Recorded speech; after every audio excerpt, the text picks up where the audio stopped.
Okay. All right, let's see how this market let's see how it opens. Hmm.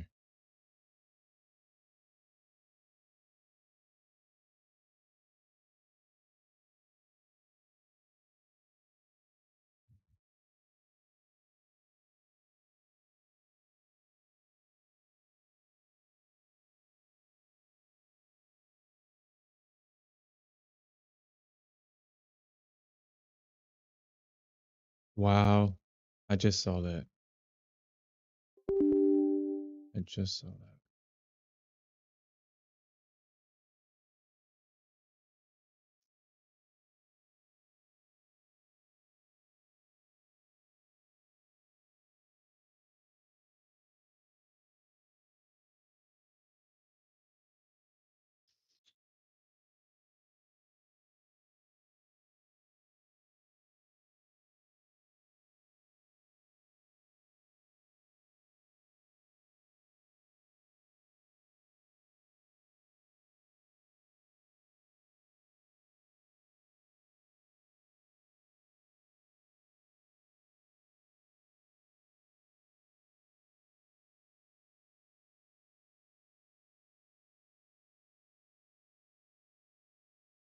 Mm, mm.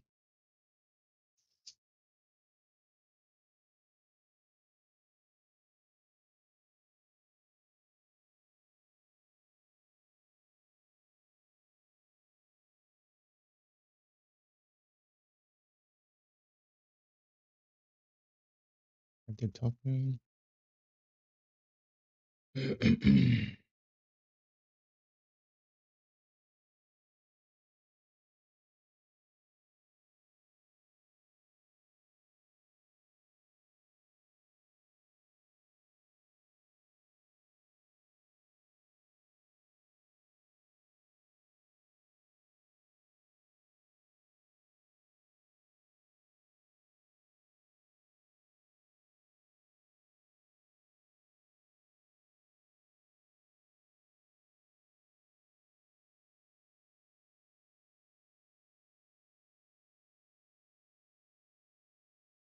Mm.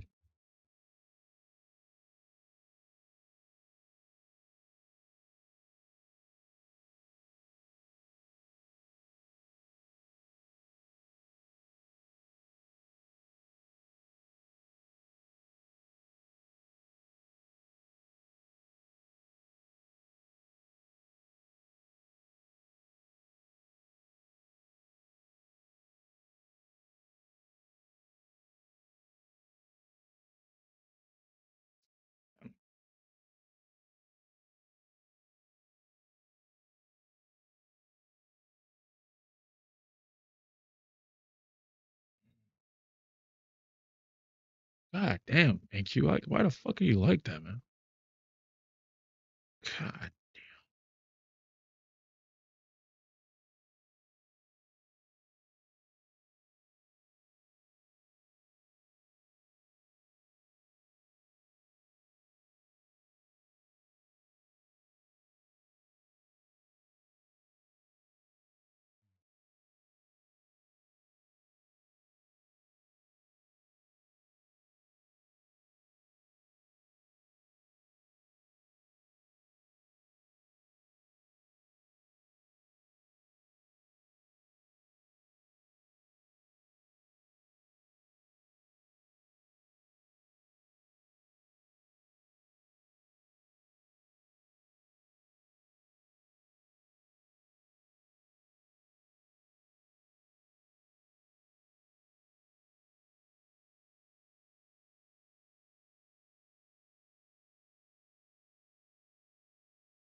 I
mean, either it's gonna run or it's not, right?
I definitely do fall victim to that crap.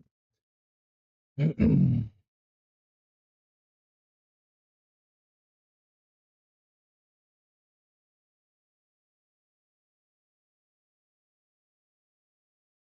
mean, the only thing is that I wish, not wish, but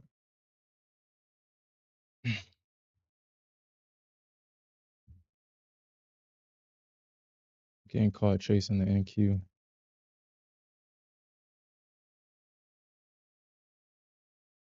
just for it to come right back to that area where I wanted to be doing that.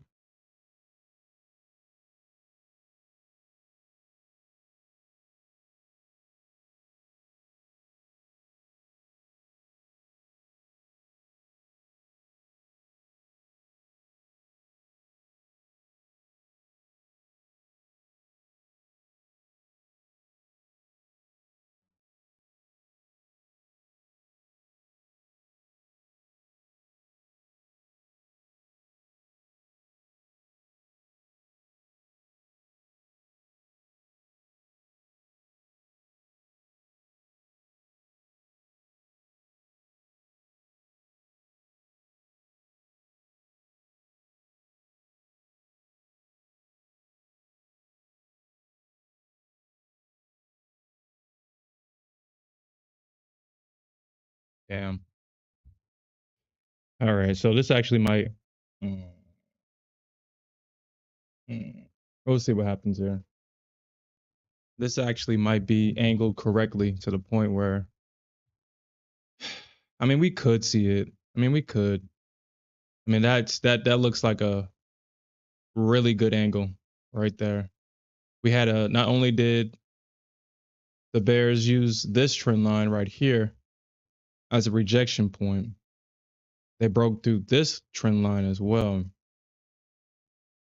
So if we do see a pop back up, it's gonna definitely be some heavy resistance right here for sure.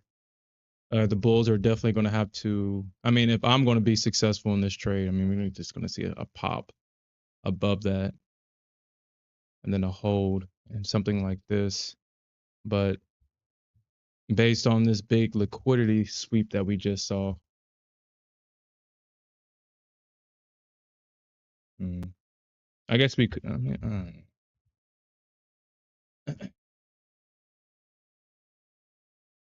it's hard to trust that the Bears will follow through with anything nowadays, even when given the advantage. It's hard for them to hold. So we'll see. We'll see what happens here.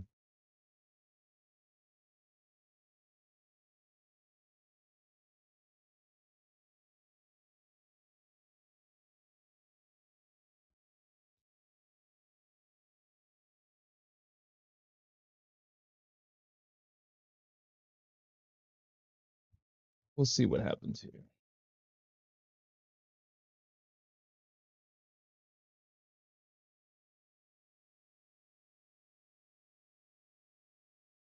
Hey, what's up, everybody? Yeah, I saw that. I saw that. That's why I was thinking. Hmm. I was thinking about moving my stop down, giving myself a little bit more breathing room because that is kind of close. But I'm in 3 mini contracts, so I don't necessarily want to do that because that'll be a $1,500 loss if I'm wrong versus a $1,200 loss if I'm wrong.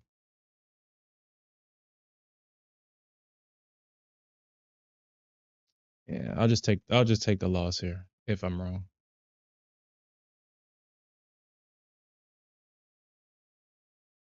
I mean, at this point, I have no choice.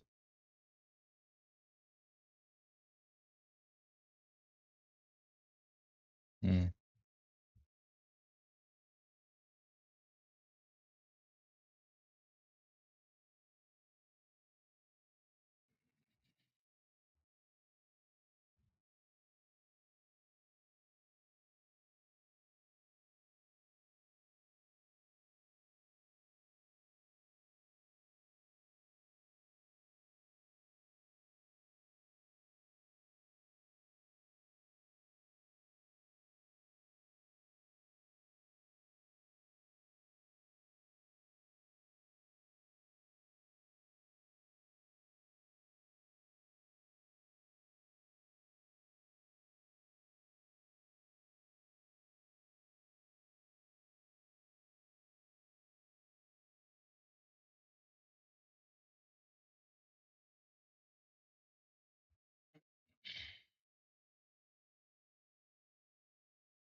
Yep, you can always rely on the NQ being the NQ.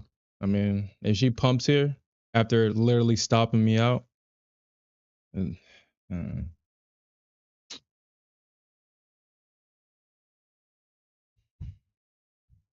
you can always trust her being herself. So 219, you can always trust the NQ to be herself. Excuse me.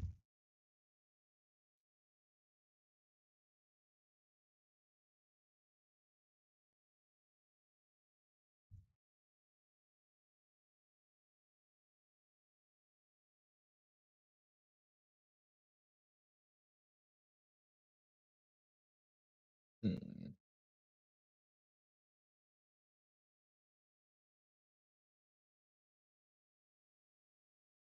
Hmm. That's interesting.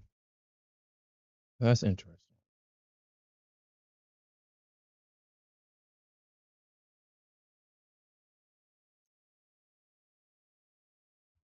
So we got to see what the ES does here.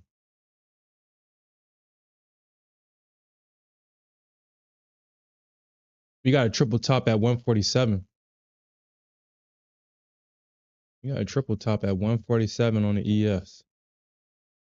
That's not ever good. You can always trust the NQ to be herself, man. All right.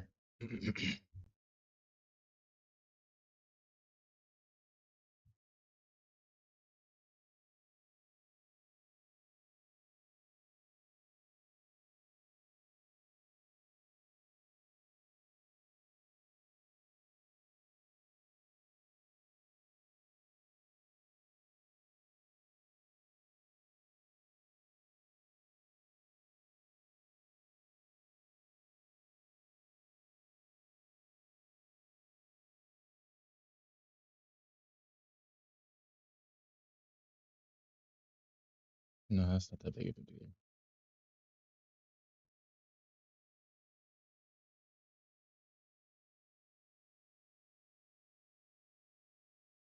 Yeah, I mean that's a weird way to do it though. But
69.50,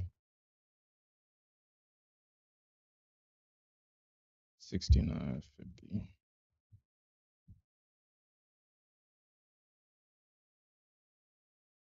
81.75.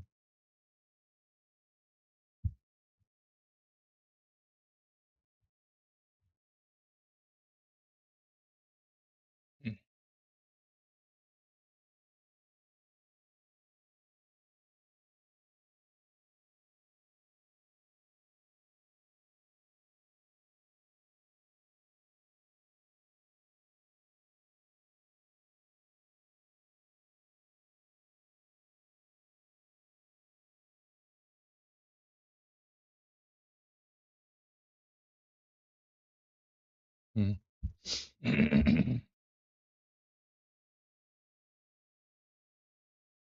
226.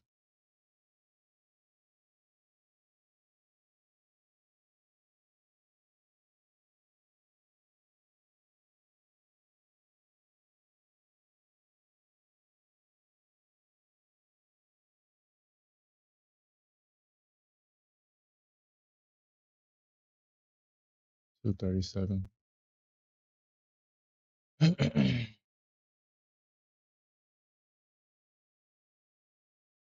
Hmm. Actually, I'm gonna try for one more long. Notice I'm gonna try for one more long here.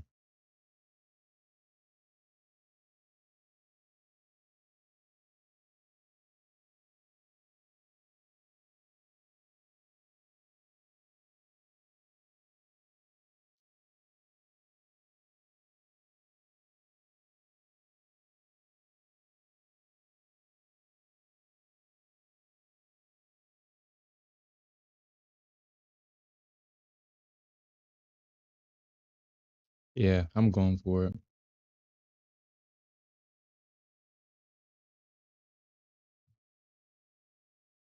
Probably like 275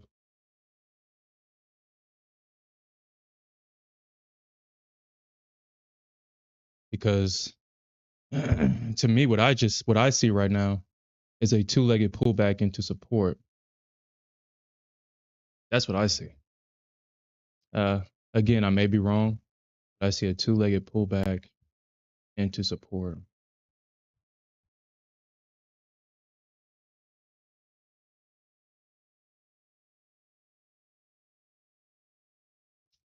We'll see. I like the fact that the market made this low right here, which could potentially be a strong low, and those right there could be potentially two shoulders right there. So that's why I took this long.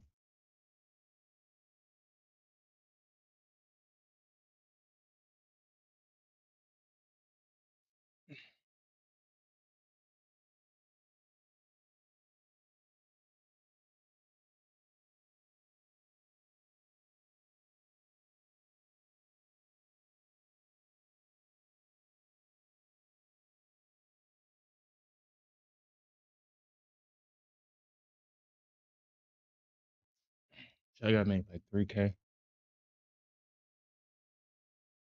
I gotta make 2K to break even and 3K be profitable.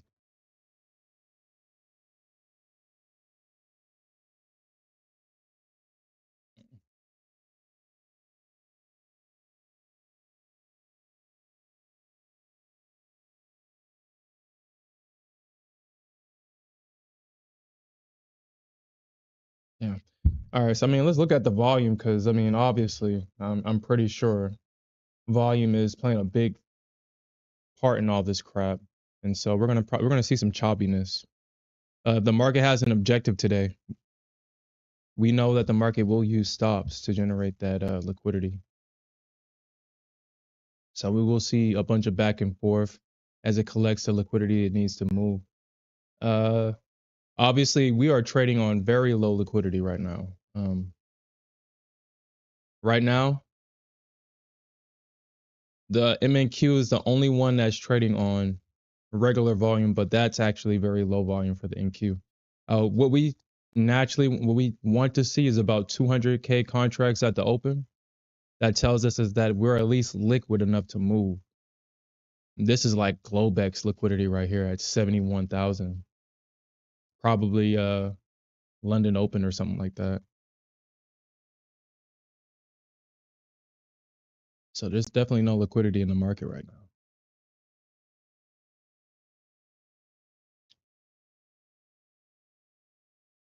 Shit, I know everybody that was in this short since last night. This was at 11 o'clock was the high. And if they've been in this short all day, man, this shit took all damn day, but this didn't work.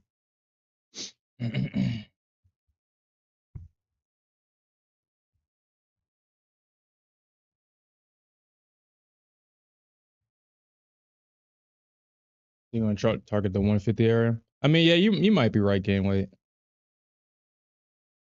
You may be right.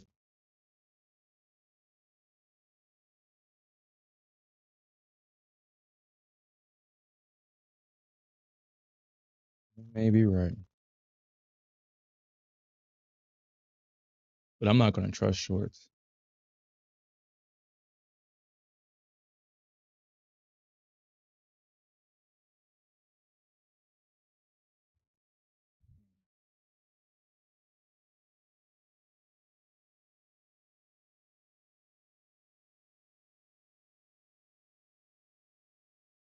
All right, so we got the 9 o'clock out in the next 5 minutes.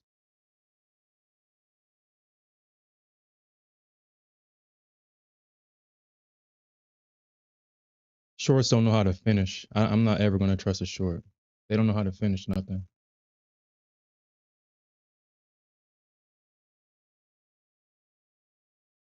So I might run into some trouble, kind of like what Thamer said around like 226, 230ish.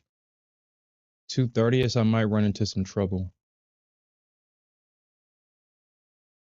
Yeah, around like 230. If we do see that move up, 230 might be an area where I might see some resistance. We got VWAP at 230 as well.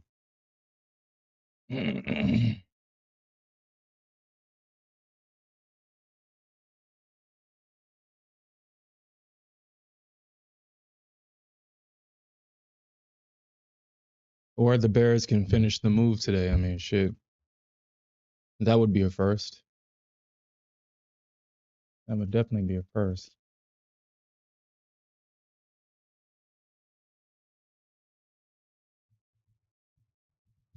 Yeah, probably what I should have done today. I mean, usually on these half days, half day holidays, the Bulls usually take full control due to low liquidity, and the market just grinds up. I think this is probably the first one in a long time where the Bears are actually able to get a move to the downside.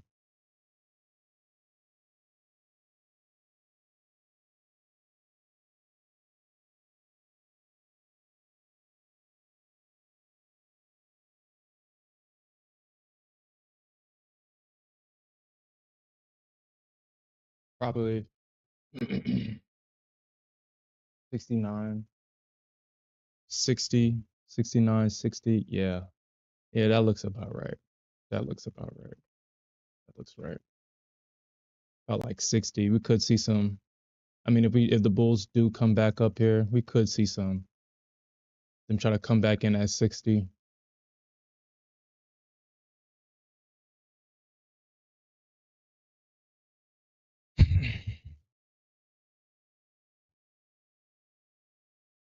All right, so obviously I'm going to be watching out for 222. I remember that being a level last week on Friday, and I'm watching out for VWAP because it's literally right there at that trend line, literally right there. And I do expect for Bears to try to come back in right here and try to sell that.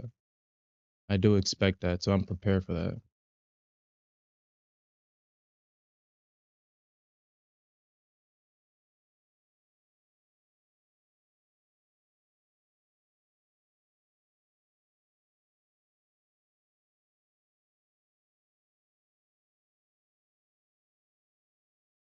All right, so let's see. Let's see what they do here. It's either going to be either the Bulls going to push past this, or we're just going to see one of the NQ classics where the Bears do come in here, and then we'll probably see a run up this low.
Probably what I should have did was just wait on it. But I'm already in the trade, so I'm not going to play around with it.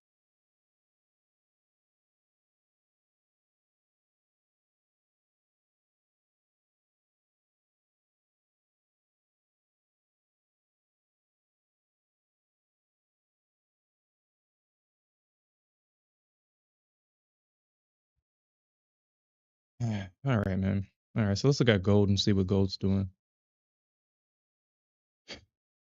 Hmm.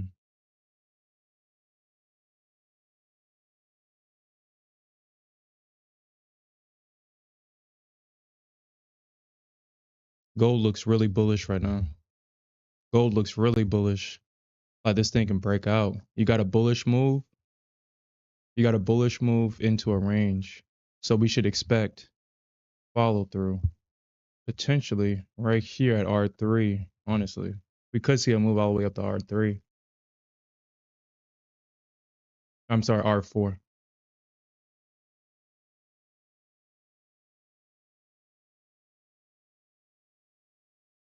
Mm.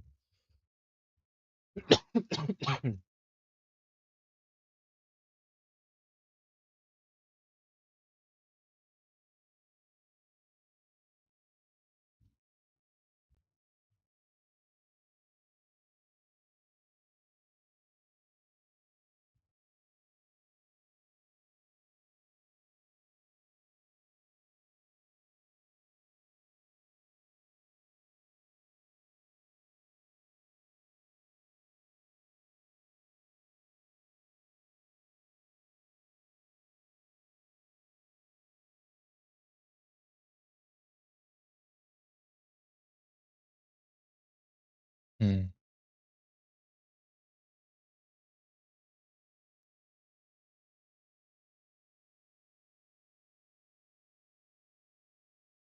I mean, yeah, I mean, I can't even sit here and squint my eyes and say that that's bullish on the ES. I mean, the only claim is that you got this range right here, but that's definitely not bullish on the ES at all. They're definitely coming in and try to sell this retest right here. They're definitely trying.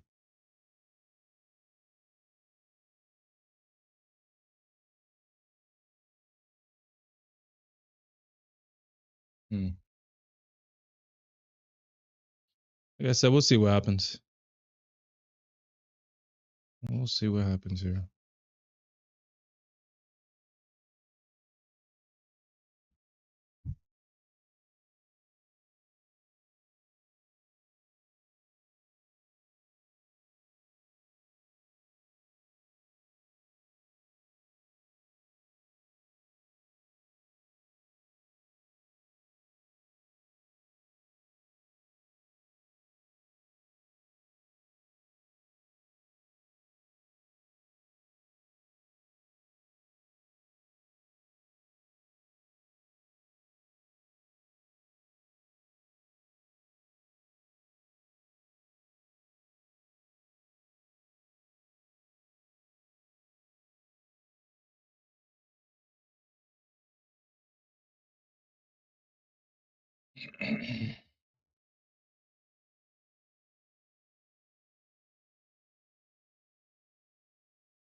Yeah, because I doubt that. I doubt it. There'll be a lot of price action.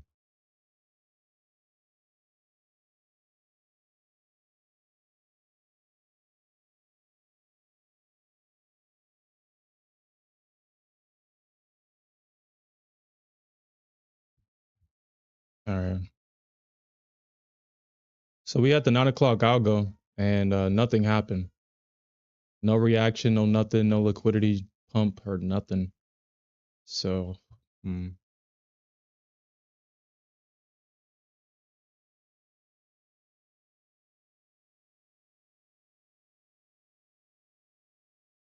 He should be fine. I talked to him last night.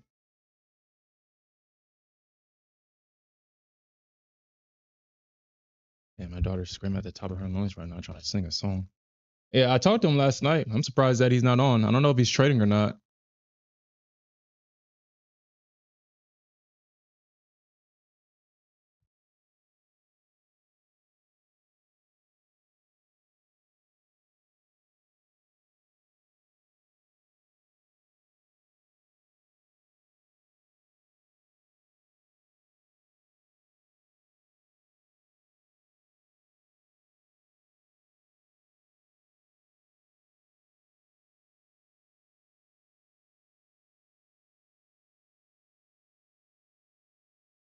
Actually,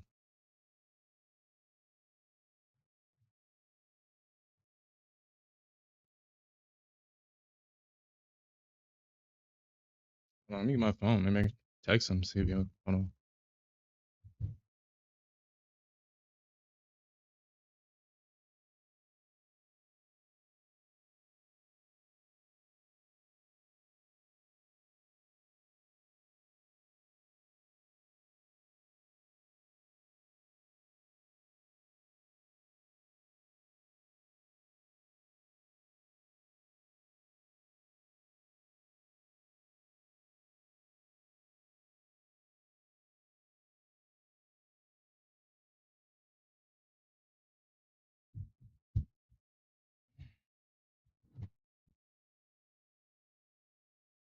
right, we'll see if he responds. It's probably sleep. Probably up all night trading this slow ass price action that we had.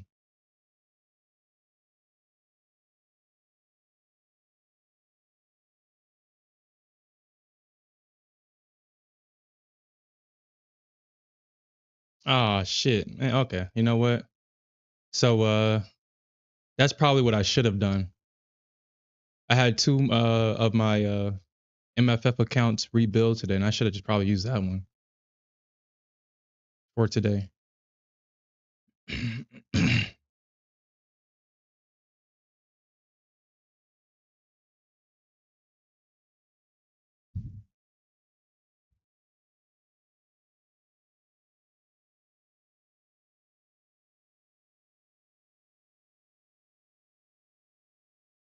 All right.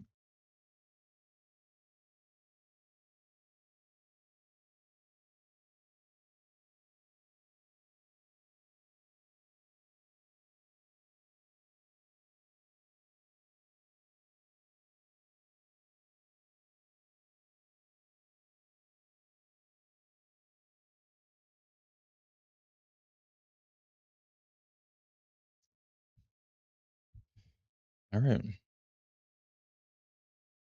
Yeah, this price action is definitely insufferable. I wouldn't wish that type of price action on my worst enemy. All right, so let's actually look at this.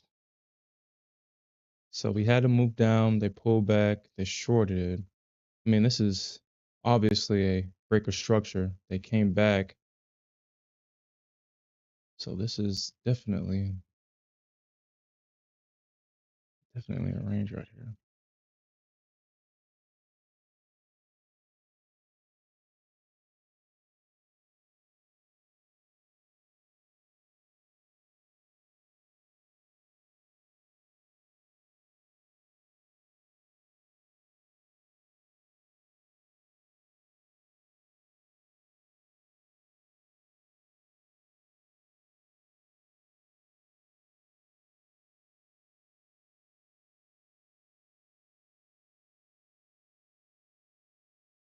Yeah, shit.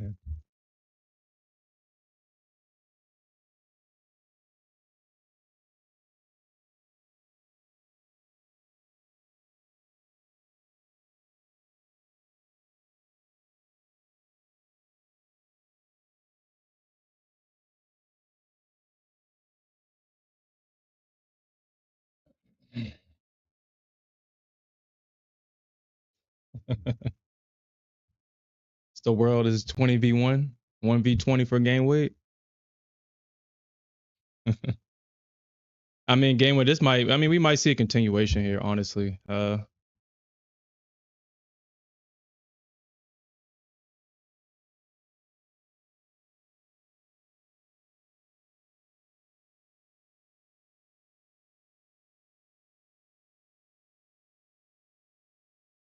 when the price action gets slow like this, it is kind of hard to tell. It's literally a 50-50 trade. Like I said, I do see a two-legged pullback into an area of previous support. So I mean, I do see this. So this is what gave me the confidence to get to re-enter that long. So we do see that. But I mean, the question is, since there's not liquidity in the market today, the question is, I mean, are we just going to ping pong between this area and that area? I mean, are we just going to do this until something finally breaks? You know, is that what we're going to do?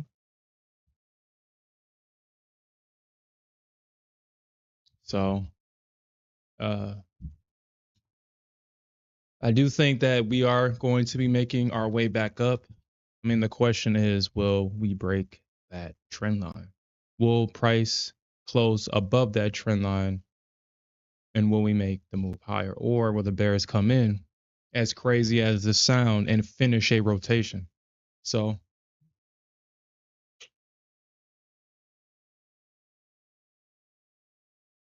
today is really one of those days to either scalp or sit on your hands.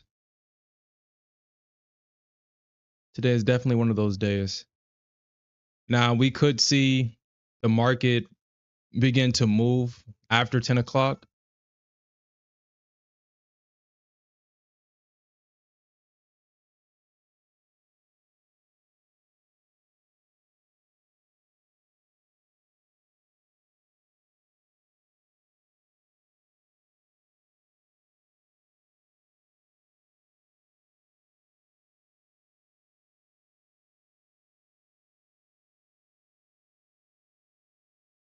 Yeah, you know what?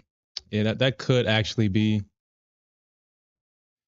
All right. So you know what? This is probably what I may do. I want to see what happens once price gets back up to that trend line. Because I mean, I'm seeing a potential area where they could come back in and try to sell or retest. I mean, right here. I mean, we got this range right here. We got the breaker structure down right there. We got this big move down that broke this trend line right here. So I'm thinking that the bears are definitely going to want to become very aggressive here. They're gonna want to become aggressive here. They're gonna want to hold that move because if they don't hold it, well, I mean, they all know what's going to happen after that. So I mean, I do expect for them to come in heavy right here. I do expect that. So maybe I should take maybe two of these off right there and just let one run just in case.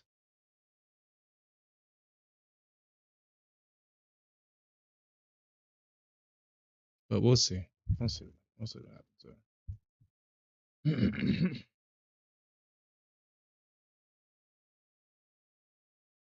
But I'll be highly upset if this thing does work out and my second target gets hit. So you know what? I'm gonna take the chance here. I'm gonna leave my targets exactly where they're at. Have that runner target up there at 300 just in case we see something absolutely wild today.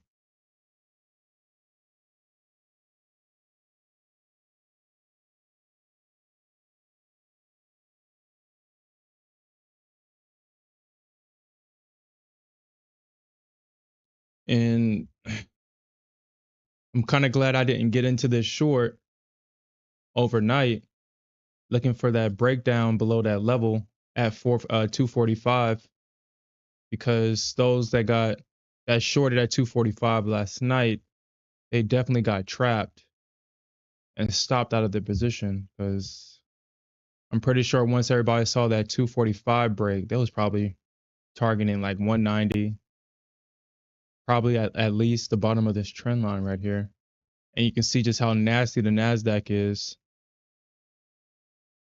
and falls short of that trend line. And for whatever reason, well, I mean, I guess you could argue and say that they bought it right there.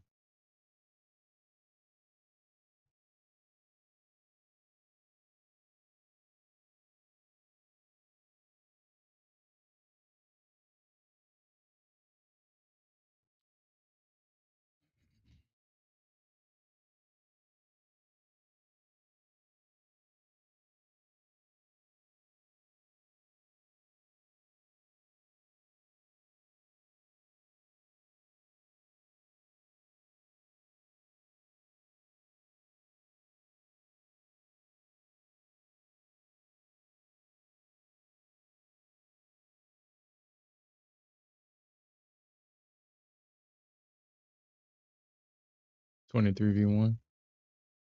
Hmm.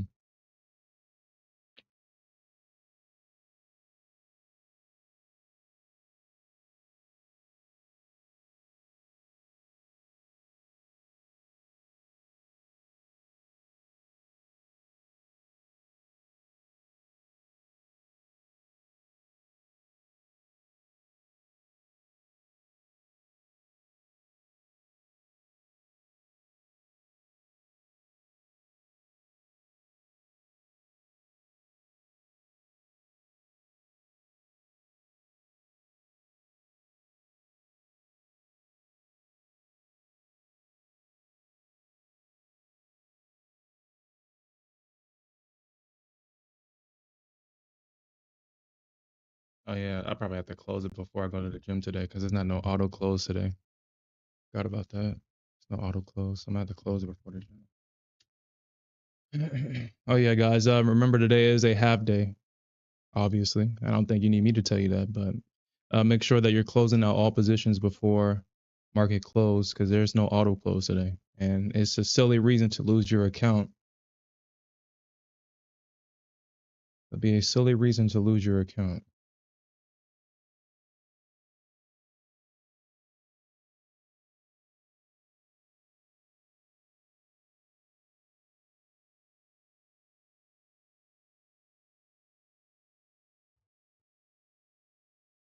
Probably like 52. Yeah, like why not, dude? You know, honestly, I probably might have to.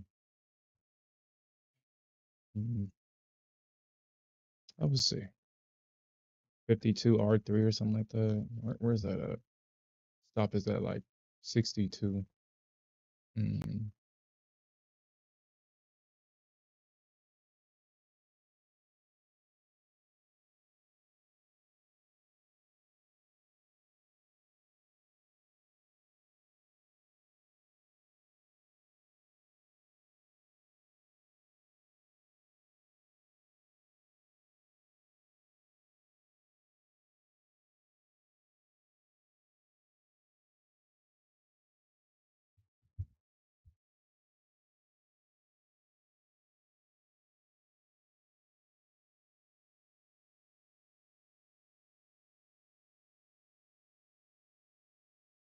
Mm.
All right, so we're starting to see some buyers coming.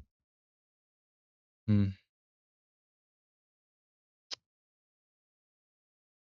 So Thamer, you said 226, huh? Hmm. I'll just keep an eye out for that level. The 50 EMA is at that level right there too. It is there. So we'll see if the Bears, which like I said, I don't trust Bears at all anymore. At all. I would take a loss going long than to sit in a winning stressful short trade at this point. Because what last week was that Thursday? On Thursday stream, we was literally at the top of the move and it did not feel that way. I was talking to Smith and everybody else about that. We were literally at the top. At the time we didn't know it. We didn't feel like it was the top, but we was at the top and it felt like the Bulls could have kept going. So I mean, at this point, being a Bear is just not. It's not even fun anymore. It's not even fun. It's not fun. It's very stressful.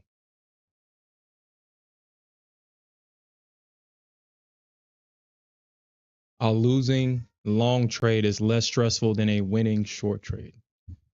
Just think about that. And that's not even an exaggeration.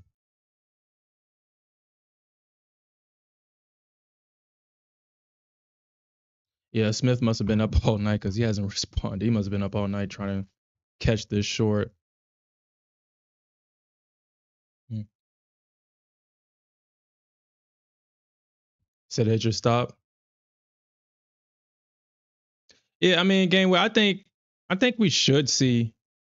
I think we should see at least a test of that trend line. Price closing above that trend line would definitely be great. Price finding support above. Well, actually, like I said, I mean, based on this, I think exactly where my second target is probably might be that area where we kind of see the bears start to really aggressively come in.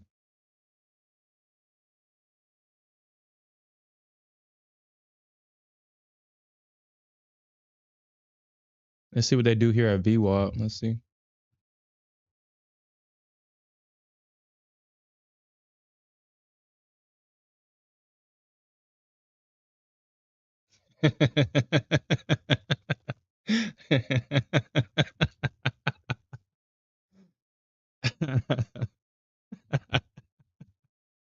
You're not hit yet, huh?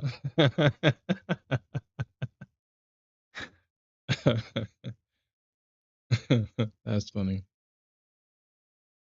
He said at 225. Mm. Yeah, that 222 level last week was a target for a lot of bulls last week. So let's see if we see a reaction here.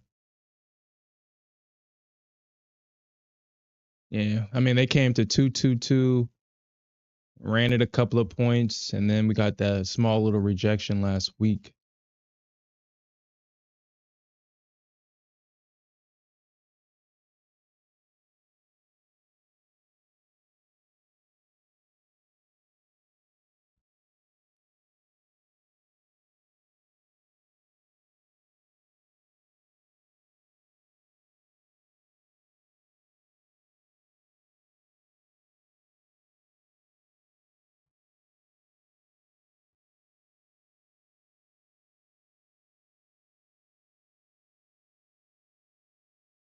So if I go to the gym at 11 o'clock today, nah, I gotta close my position out before I go to the gym because usually it takes me about an hour 30 minutes in the gym, 2 at the max.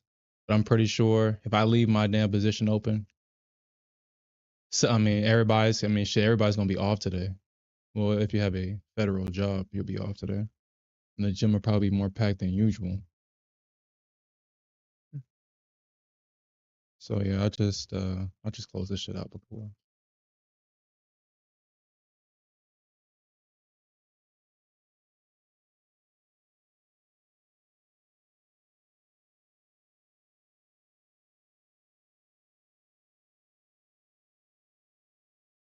All right, so we are seeing a small little reaction at 222. We are seeing some profit taking. Let's see if they're going to try to create another leg down here.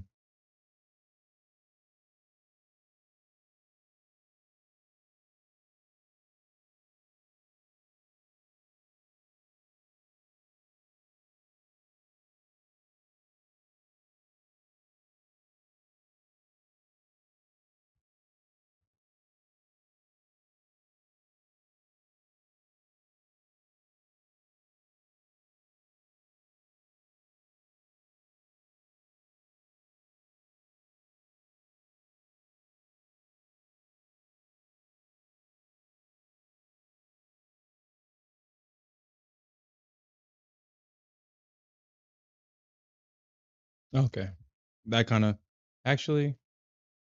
Hmm.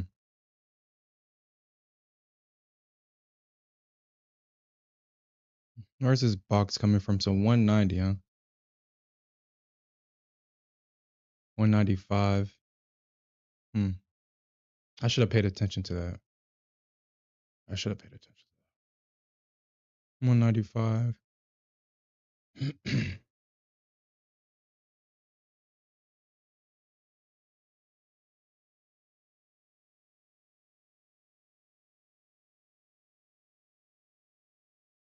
Because we literally got a bounce at 192. Literally a point. Well, honestly, I should stop thinking like that. Uh, I'm trying to clean up my mindset in terms of, man, the Nasdaq stopped me out. I mean, I have an 18-point stop. I shouldn't have needed to use the 18 points or even close to it. I should have waited for obviously the better entry.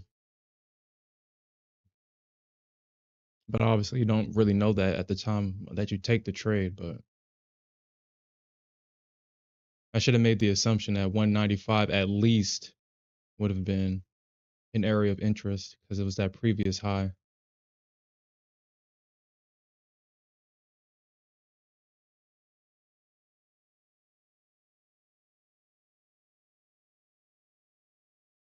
Mm. Yeah, I think honestly, I think looking at this, I think we might see price actually just run 45 and probably go to 300, probably 320. I don't think that probably happens today. That'll probably happen overnight tomorrow, honestly. When everybody gets back at their desk tomorrow, I think we'll probably see that some overnight, and then this will be the deciding factor because the question still is, will the market go for all-time highs? Nice. And oh, I'm in long Griffin trade. I'm in long. I'm not in short. I'm in long right now.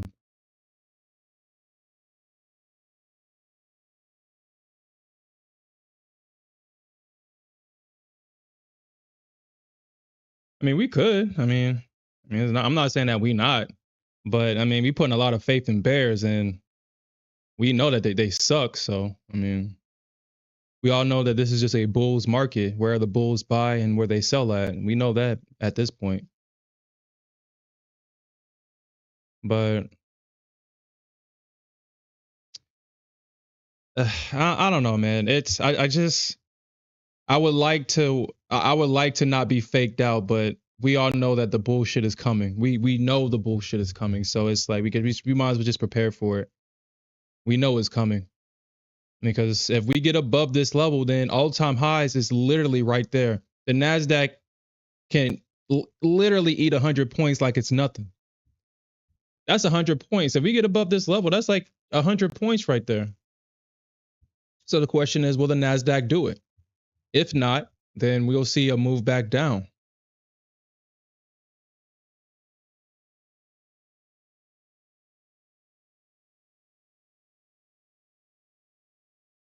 And kind of going back to what we talked about last night about the CFTC data, the CFTC data suggests that, I mean, we should expect more upside.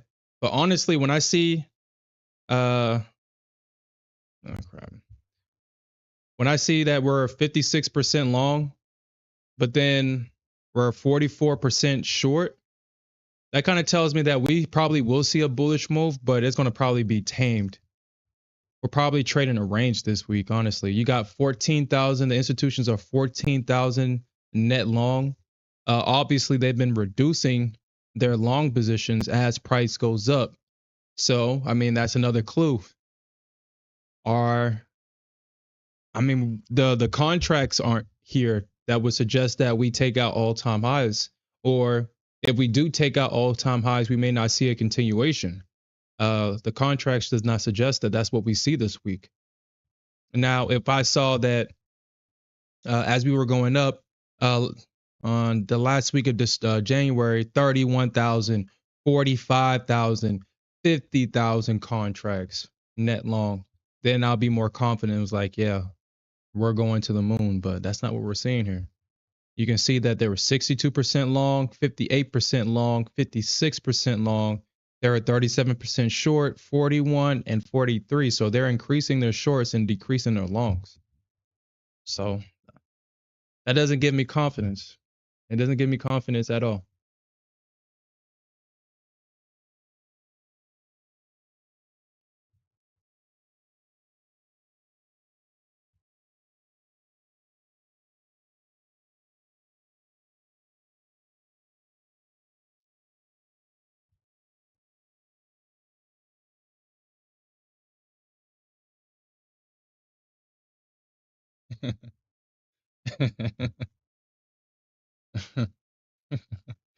Yeah, gang. You know what it is. And you know we coming from them stops, baby. You know we coming for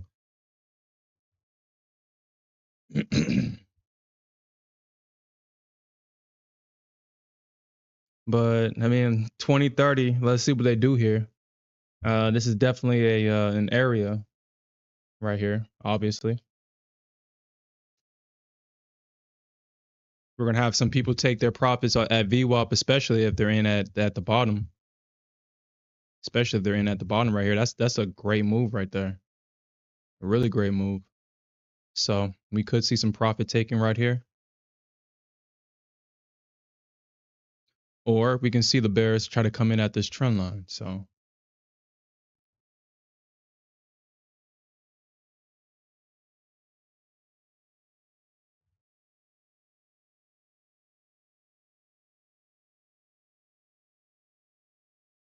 yeah, yeah, I definitely agree. Grift and trade. I definitely agree. That's why I was trying to front run that 60 level, but I might have to front run my target now. Yeah, I probably have to front run this probably. Probably will front run this a little bit more. Probably right there. Yeah, I think that's probably good. It probably might get up to the 260, but I just want to front run that. I really don't want to deal with the trying to, because I mean I got this runner right here. I highly doubt that I highly doubt that this runner gets hit. I mean, unless we see something really crazy. Unless we just see the market starts grinding up and grinding and grinding and grinding, well, this target gets hit. But I do expect for the Bears to try to come back in around 260. They should.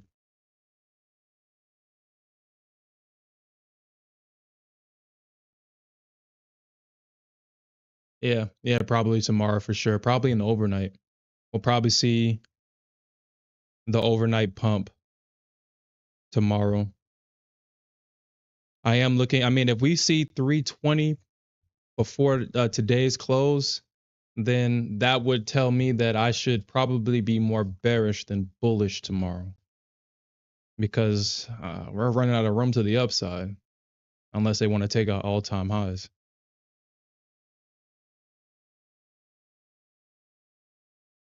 But then we have to ask ourselves, why the hell are they taking out all-time highs? I mean, I don't think there's anything significant happening this week. We can look at the news. What we got on the economic calendar this week. We don't have too much. I don't think.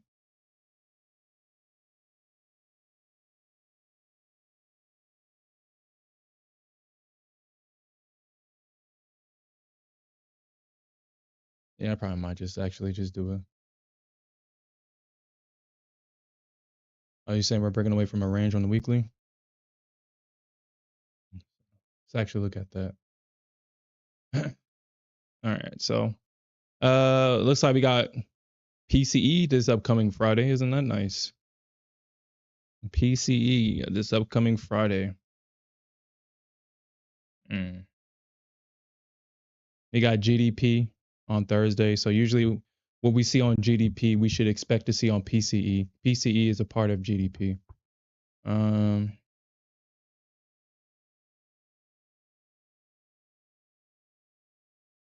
uh, yeah, I don't see anything. I mean, I don't see anything. I mean, outside of Friday, I mean, I don't see nothing.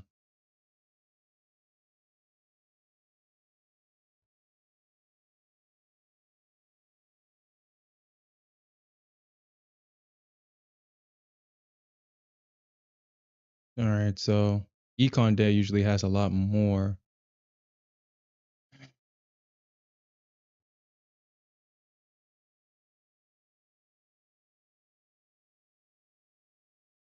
All right, so obviously this is not the right day, or at least not the right week. 17, 18, 19, 20. Or was I looking at the right week? Okay, I wasn't looking at the right week. What it is? This week. I apologize. I was looking at the wrong week. All right, so I apologize. Wrong week. So let's actually look at what's happening this week. We have FOMC minutes on Wednesday.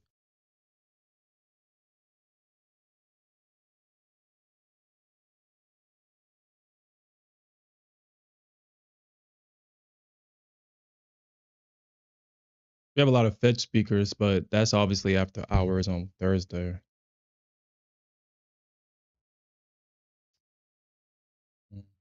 Yeah, we don't have anything this week that would push us past all-time highs. I mean, I don't see anything this week.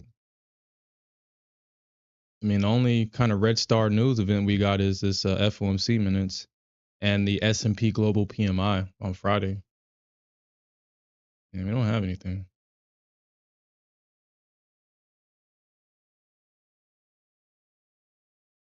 Yeah, we don't got nothing. So, all right.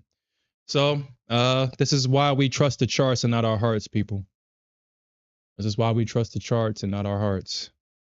The chart suggested that we was going to see a move up. I was actually going to start looking for shorts myself until I noticed that we had this two-legged pullback into support.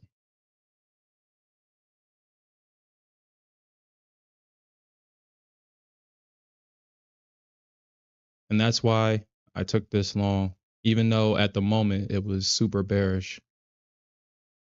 Now, I mean, I'm still not out of the water yet. I mean, my targets ain't got hit yet. And they haven't gotten hit yet. So, but this move up was destined. So we'll see if we get that move back up to 260. Hopefully we keep going and go to 300 to get my other target hit. And actually, I know better than this. I know better than this. I know better than this. I know better than that.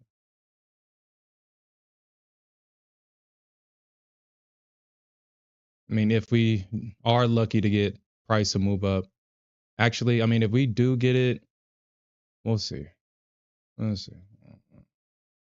Probably 80. Yeah, probably like 90 or something.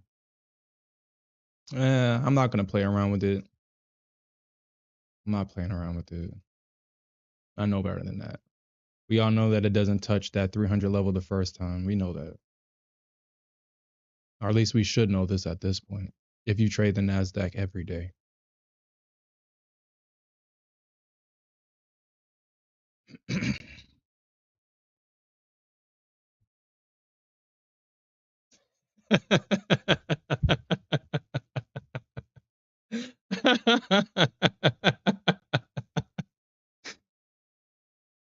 Yeah, Griff can trade, dude. I definitely agree. I think we do see it on the overnight.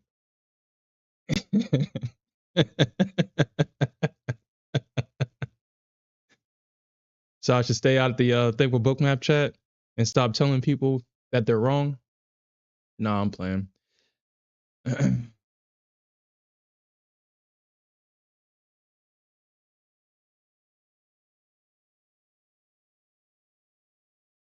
Yeah, usually I just hop in to Think with Bookmap chat, especially when people are just extremely, extremely on one side of the market, and it's like, well, the chart suggests that no, that's not what's going to happen. The chart suggests that unfortunately, if you stay in that position for too long, you'll become a donation, a liquidity donation to the market.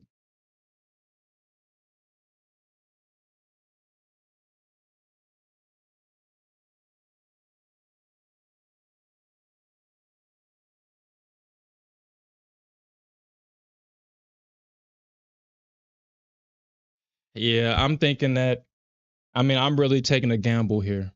I'm really taking a gamble. Really taking a gamble here. Cause anything, I mean, we got the break of structure here, but I'm really taking a gamble trading past that level. Really taking a gamble. Because we could see, I mean, we may not get price to break down, but I mean, it would just hurt for a price to come back down to my break even. And I could have taken some profits and re-entered. Yeah,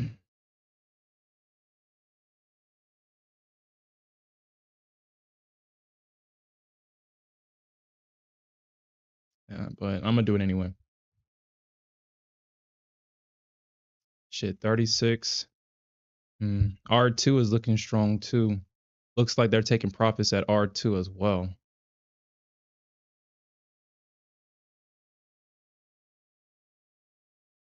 Mm.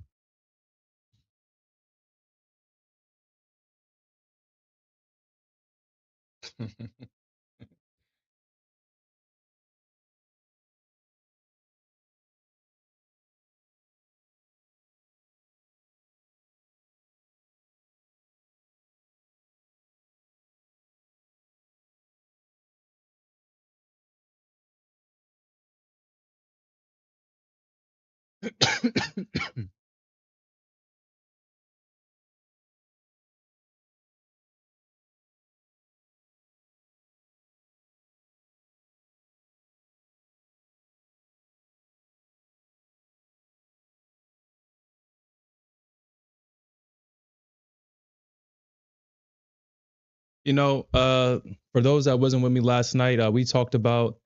I was doing a lot of homework over the weekend with the Nasdaq,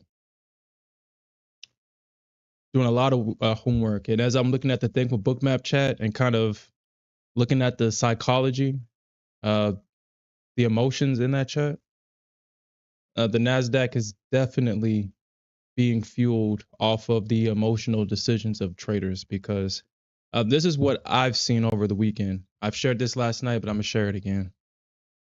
If you have a level in mind with the Nasdaq, and you see, like, let's just say that, uh, using this as an example, let's just say that right here, this is where I believe that we would have saw a bounce on the Nasdaq, and we know that the Nasdaq loves to run liquidity because the Nasdaq is a low liquidity instrument. It has more than most, but compared to the S&P, it's low liquidity. That's why we can get these runs like this versus the ES being that it's so structured.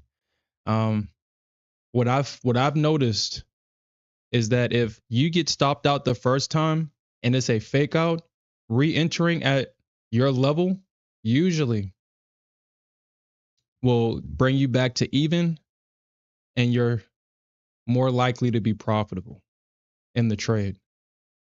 And I've consistently seen that happen over and over and over, back testing the price action. And I was telling myself, wow, the NASDAQ is really, really nasty.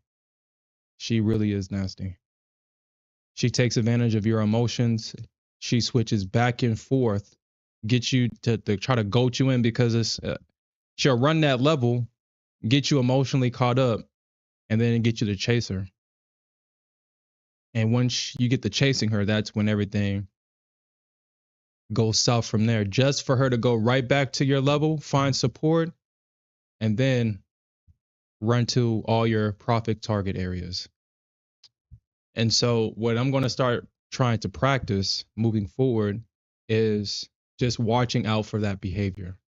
If getting stopped out, because honestly, I mean, I'm back in literally at the same spot where she stopped me out the first time. And look how that's working out for me. Literally back in at the same spot, same level, but this time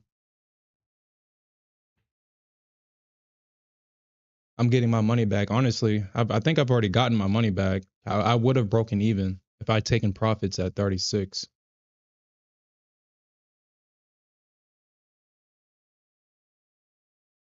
But we don't break even here. We don't do that shit. We don't break even. We hit our profit targets.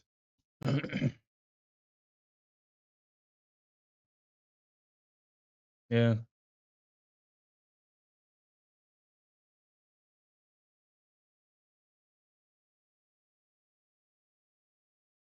Yep. That is blasphemy, Alfred. We don't take the break even. We ignore that little tan line right there. You only focus on the green and red ones. That's it. That's it.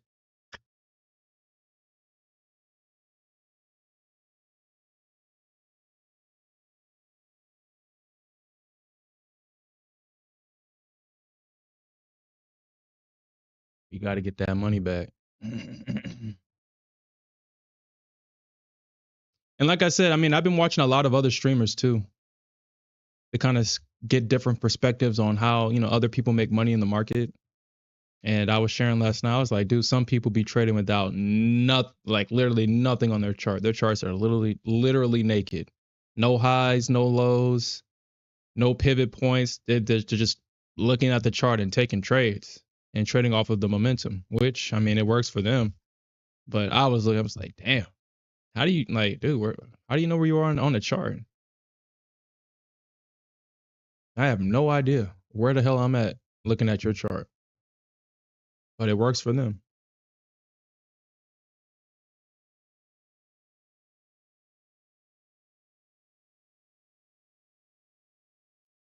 Hmm. So yeah, it can get very like this can be tricky here. I could be I could be in for a leg down. I mean, it looks that way. It does look that way. Like the bears are going to try to come in right here, trying to sell the top of this trend line. I mean, it looks like they're going to try. It looks like they're trying.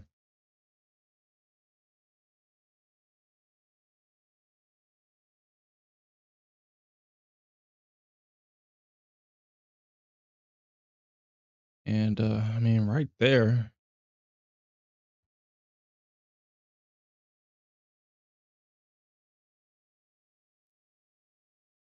lines on my says the lines on the charts. Oh yeah, and I saw something else. I mean, dude, don't let no what was I was in the Top Step forum this morning, and we've already had that conversation about the algos. There are still people that believe that there are no algorithms in this market. Crazy as that sound, even though if they look on YouTube and people with multiple trading bots that they try to sell to people, you can't convince these people that there's not trading bots that influence this market, which is absolutely crazy at this point. But there was some other people. There was people sharing their opinions about this move right here, and saying that we could see a breakdown because of this wedge that the market formed, and that we could see a break, which actually did happen. And there was some people who was like, "Uh-oh, not the lines on your chart, not your triangles, not your triangle math." And they're saying this with confidence. And if you at least traded with me, we know that these chart geometry works. We know that. We absolutely know chart geometry works. But there's still people in the market that doesn't believe in chart geometry. And unfortunately, they'll stay market liquidity. Unfortunately. Until they open up their mind to other possibilities. That's how the market trades now. Maybe at one point in time, chart geometry wasn't as important as it is now, but with these algos, the way that they're coded, that's you can't code a bot any other way because they're only executing off of a list of instructions. That's all they do. That's what an algorithm is. They're just executing instructions. And how else do you code an algorithm? I mean, a bot. You use pivot points, you use lines, you use trend lines. You look where the liquidity is. It referenced the liquidity. Like if it says, okay, so the liquidity, as an example, is at 211 and I need more liquidity, that's where I need to go. And it's going to go there. And it's going to bounce and get to where it needs to go. And so if you start looking at the market in an algorithmic mindset, you'll become a better trader. Versus back in the day where everybody was making trades based off of emotions. I mean, yeah, we'll probably see some erratic price action, but that's no longer what the market is now. So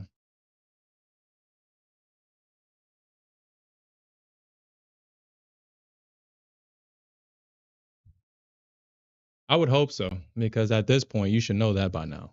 You should know that. Like, seriously, you should know that. I mean, you got people literally in the Top Step chat trying to sell their algos low key. So it's like, you better be trolling or just get used to being market liquidity at that point. So you say ES wants at least 44, 42, 44. Yeah, we'll see. We'll see with the ES. Because the ES, I mean, we got that drop. We got a 10-point drop. And this is why I don't want to trade the ES anymore. I mean, when the ES moves, okay, I'll trade her. But man, that was only a 10-point drop. And you had to get top and bottom to get it. But we'll see. If, like what Knifeart said, if we can get above 142, then we can probably see the ES starts to grind.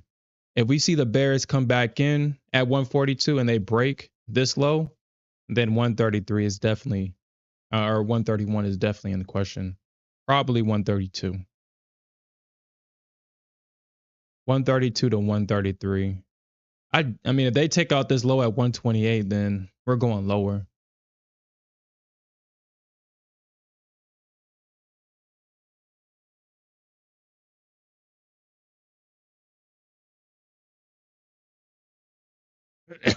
When New York opens, all we trade is Nasdaq.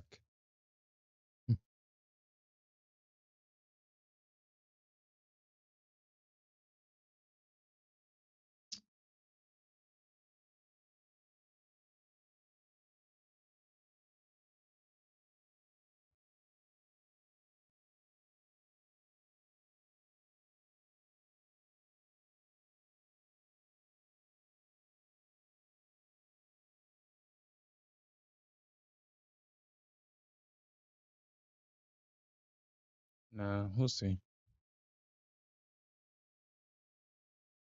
I'm starting to see some liquidity build up at 245, which I think, I mean, that's probably a good spot, but man, if you can see that stop run. So this is what I'm gonna do. If we see some strength past 245 and we see a push, I'm actually gonna probably move my target up a little bit higher, and I'm gonna begin to trail that. I'm beginning to trail it.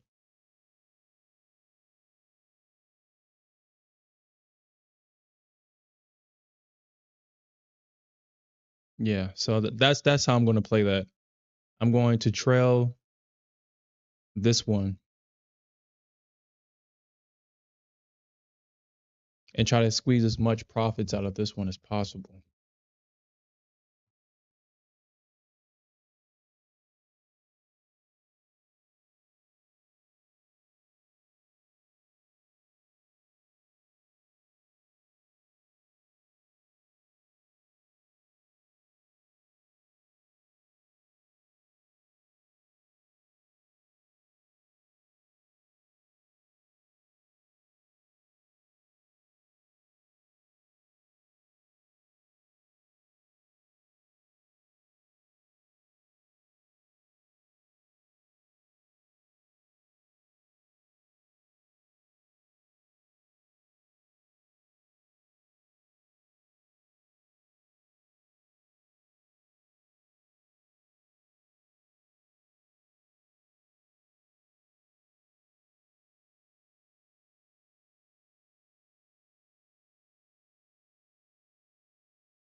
I mean, I definitely agree with that. They would be number one if they didn't have that trailing drawdown. I would probably only trade with take profit trader, honestly. I'm only saying that because I'm reading the chat on Think with Bookmap on Alex's channel. Fresh Fade is talking about how good take profit trader is.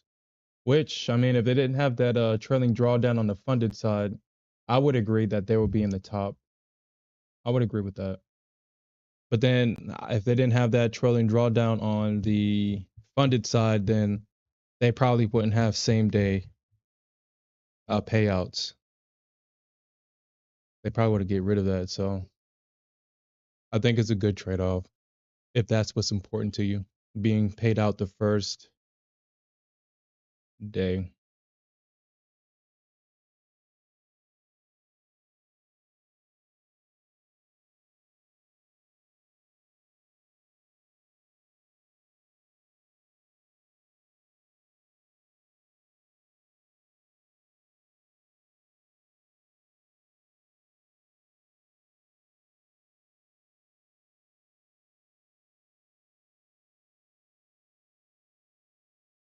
All right, here it comes, man. Do I still like Apex? I only buy Apex when the evals are cheap. I don't like trading in Apex though. Anything with a trailing drawdown, y'all guys know that goes against my style. That's my kryptonite. I have to adopt a new way of trading with Apex because of the trailing drawdown. I have to DCA. and that's not my style. I have to, I mean, if it comes back to my break even, I have to add to that position to try to get my money back. I have to double down to get my money back. If I don't, then I'm putting my position at risk or my account at risk because of that stupid trailing drawdown. I mean, I could trade one contract, but I mean,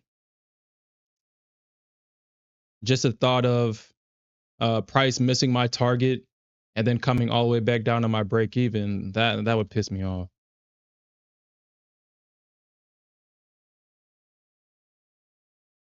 So it's like, well, you just kind of have to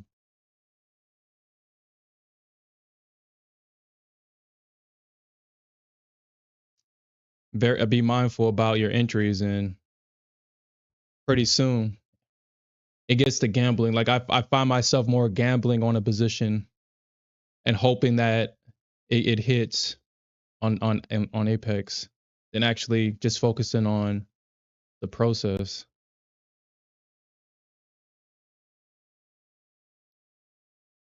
All right, so that first target is coming up. We can just get some money in the bank with that first target. That would be absolutely cool. But that's definitely a hot spot. So just be mindful of that, people. Just be mindful. It's a hot spot. As Elon Musk Oh said, crap! All right, what the? My bad. I thought I muted this tab.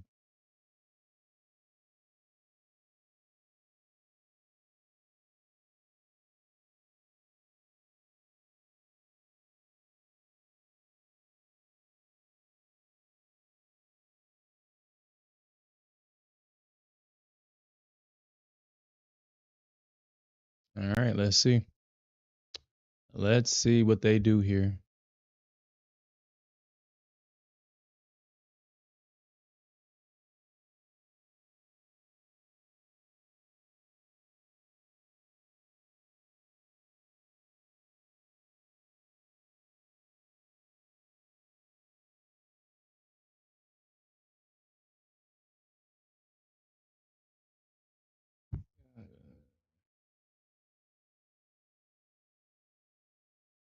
No.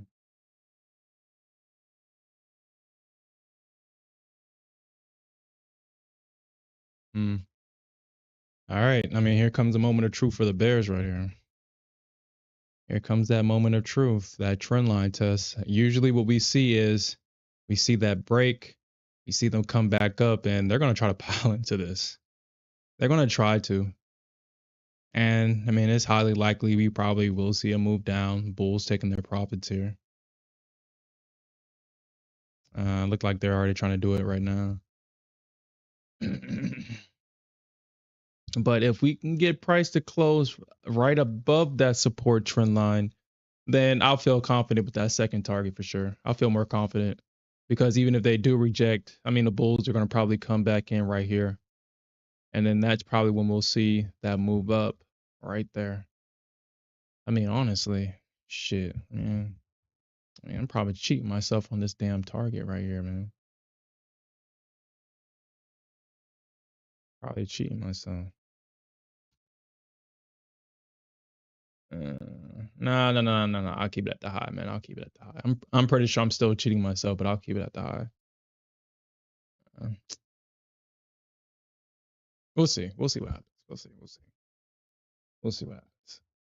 All I know is that I have to close this thing out before I go to the gym. That's all I need. That's all I know. So if I can get that target before the gym, I'll be happy. If not, then I'm gonna have to close it out. We'll just come back tomorrow.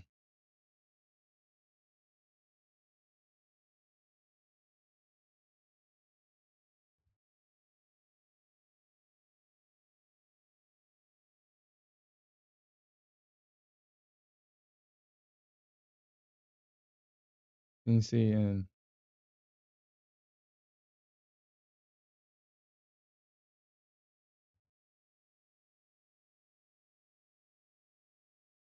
yeah, yeah, and it seems like I mean, as we talk about it, it seems like that's the conversation in the Think with Bookmap chat right now. I mean, yeah, like I said, it's just that's the only thing that's keeping me personally from take profit trader. Like I've said, Alfred and my trading partner Smith has withdrawn a lot of money from them. All right, so we're getting that. All right, let's see, man. This is it. This is the test. This is the test right here. That's the test. That's the test. If we see a push and a close, a strong close, let's watch that. But we got that first target hit, so I mean, we got some money in the bank. We got that. We got the money in the bank.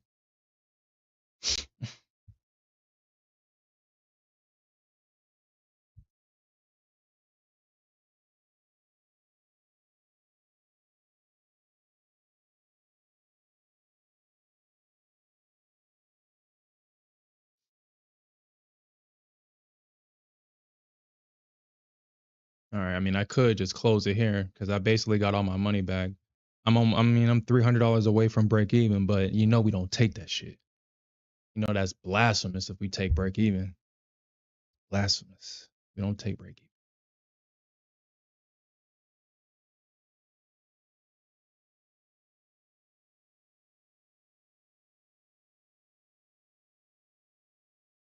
All right. So depending on, we'll see. We'll see what happens, man. We'll see. Because I still, I mean, this is my Tradeify account. I gotta be, I mean, it's a 35% consistency rule. So I mean, I think my average win days are like 1100, $1,500 days. So I kind of have to stay within that boundary. So we'll see. We'll see what happens.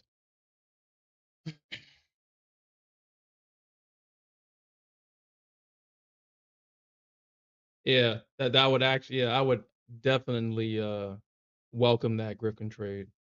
Definitely. But this 245 level is we got to watch it. That's going to be the confirmation for that trade, for that target.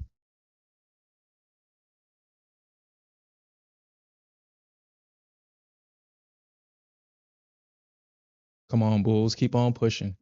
Cuz I mean, this we got to still pay attention to this. I mean, even though it's slow, price action is still king. We got this range right here. We got this break at 245.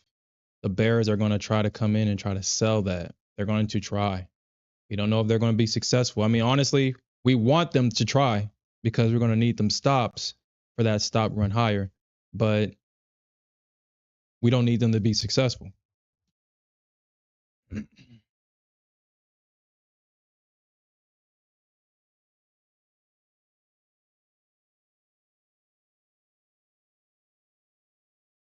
Yeah, I'll do it like right there.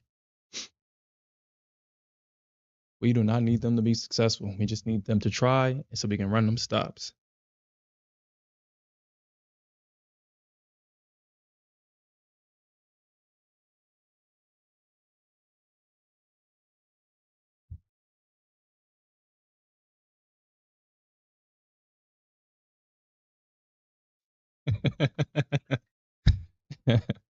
Gangway, I'm surprised you didn't flip back being long. I'm surprised, man. I really am. Nice. Congrats. I'm happy for you. Congratulations. I'm happy for you.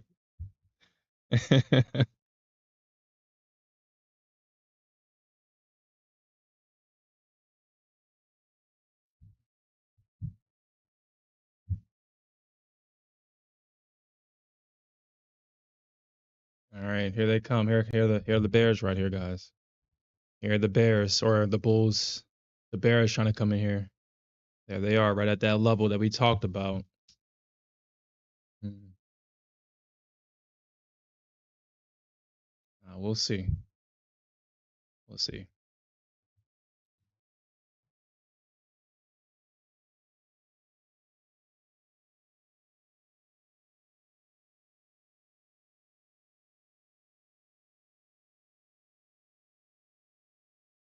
So I mean, we see the we okay. So they it looks like everybody's trying to take profits at 260. So let's try to front run that a little bit, man. I'm not playing that game today. I'm gonna front run that 2 points. I'm gonna front run that because there's a wall of liquidity at 260 on Bookmap right now. So I'm gonna front run that.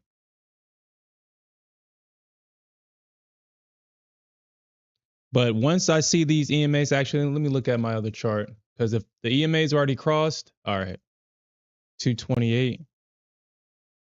I'm willing to add one more contract here. Where is it at? I'm willing to add one more contract.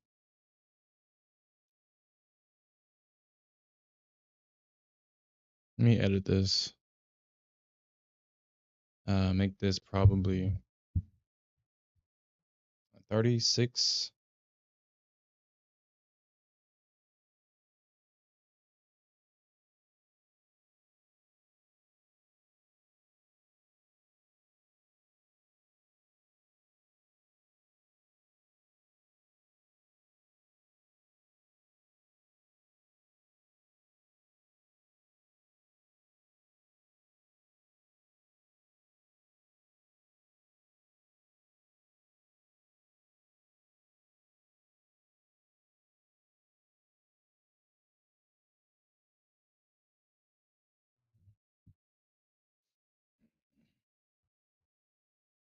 Oh yeah, I already got one for that. The silver bullet.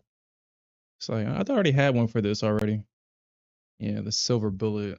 It's probably better that. The silver bullet. All right, so I'm willing to scale in at like 28 if we see that move down. I'm willing to scale in right here, and you can see why.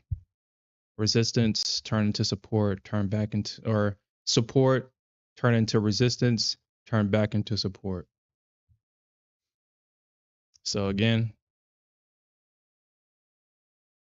support turn into resistance, potentially turn back into support.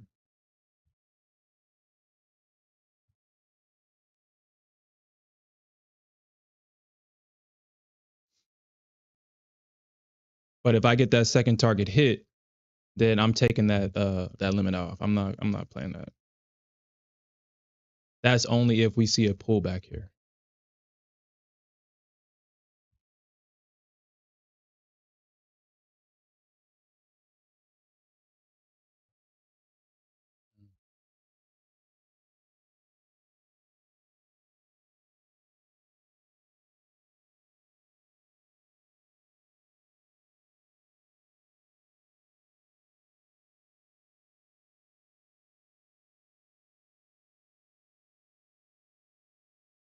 Mm. So you're saying that there's no wick on the 15-minute candle and you go short, huh?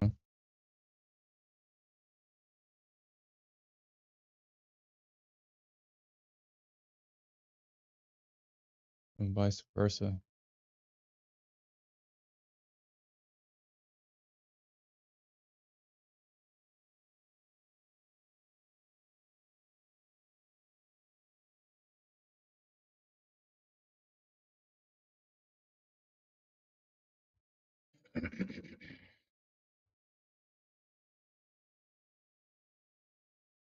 Oh, this is the continuous contract.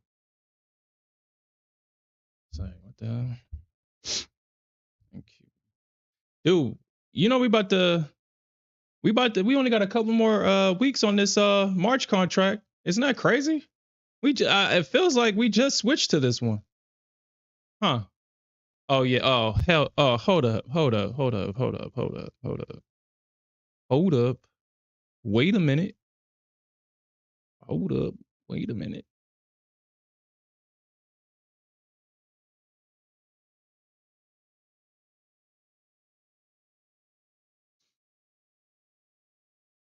Yeah, I don't know how anybody trades like this. Like how dude, how you know where you are on the chart? Like how does anybody trade like this? But okay, so what is this? So NQ, what is that? 06 dash 25. So this is the June contract.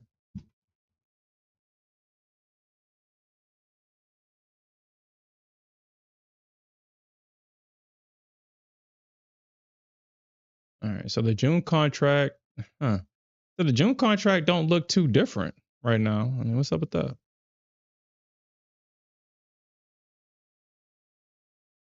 Uh, uh. Yeah, guys. Uh man, we might see a short here. We might.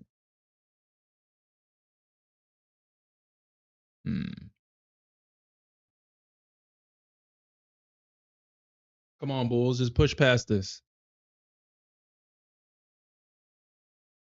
Let's get that second target hit so I can move my stop into profit. And well, uh, go to the gym like around like 11:30 ish.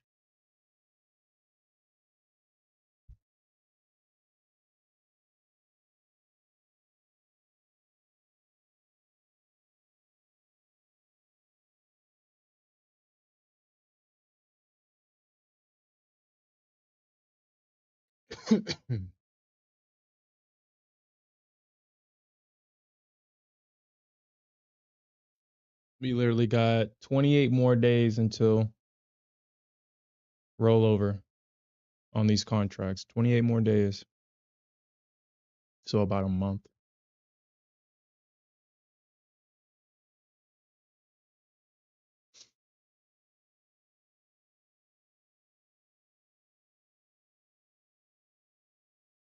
Now, the one thing that I want to point out, something that I always see in the price action myself, is that if we get to an area where price should see a bearish reaction and we don't see it,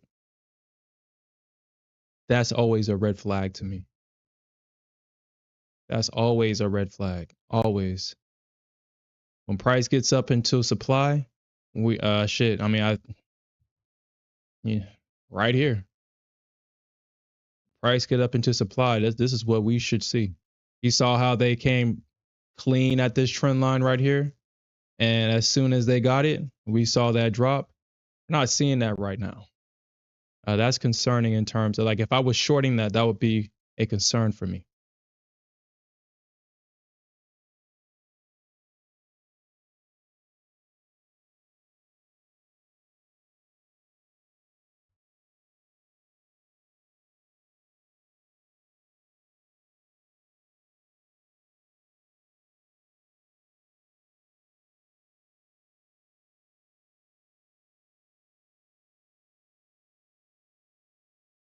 Yeah, if I was shorting, that would be a concern. The lack of follow through right here.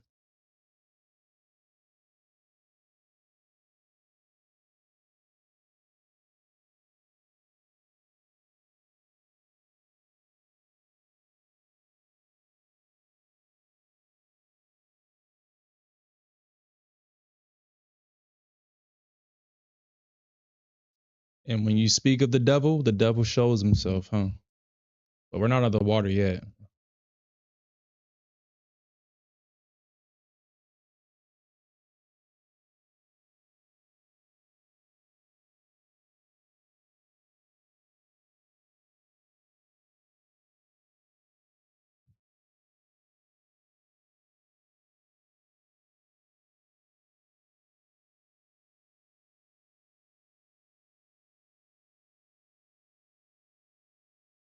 He said, what about, hold on.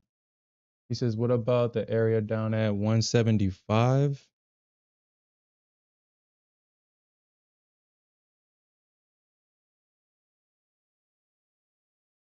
Like, what do you mean by that, knife art?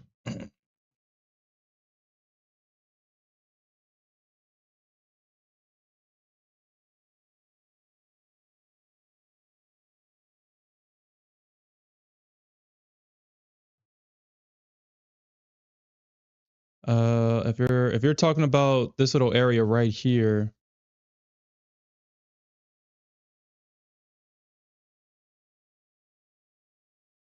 it says, what about your area down at when you're stopped up to 240? Yeah, that's probably like the best thing to do. Trail this thing as it goes up, lock in as much profits as possible.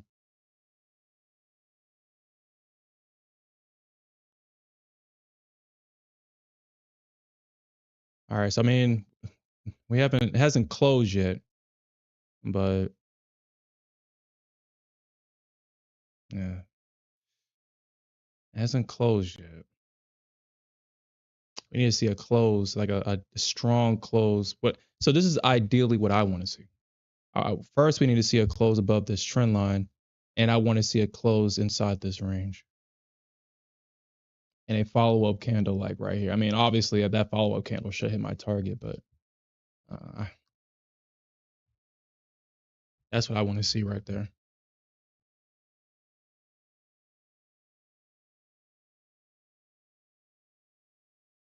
All right, so you said that area right there where the mouse is.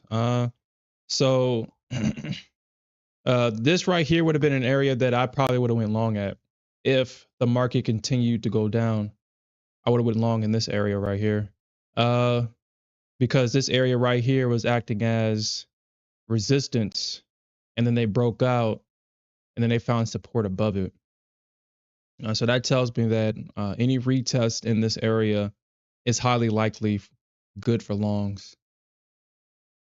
That's something else that I like to watch out for with the price action is previous areas turn to resist or previous areas of resistance, breaking structures, and a potential area for the bulls to find support.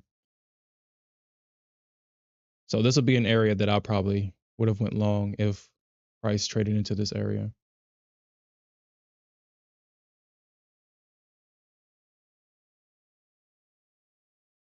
A good thing I saw this two-legged pullback because I was like, yep, two-legged pullback. That means we're going long.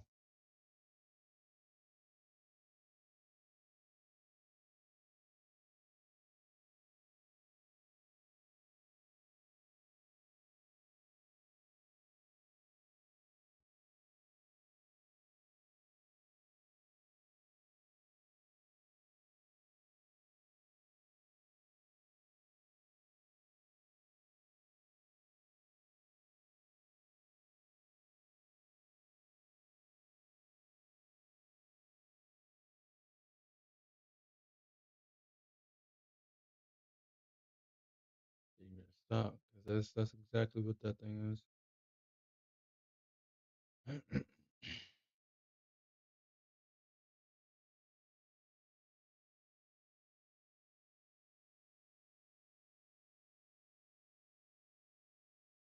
All right, so actually, let me just do this right now because I'm not gonna play that game. So I'm gonna get this one. All right, so that's my. All right, so because if it gets to R3, I'm moving my stop up.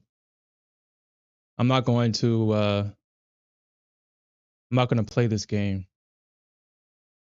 I'm moving my stop up once it pushes past R3, and I'll begin to trail it until it hits my stop.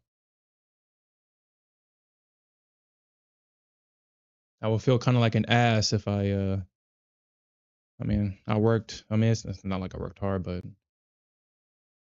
being profitable in that trade just for it to come back down.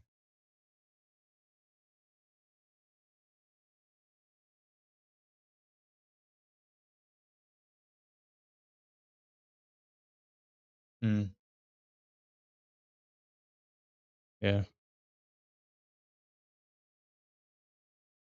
I mean, yeah, the market does a lot of textbook things, man. If you really pay attention. I mean, that's why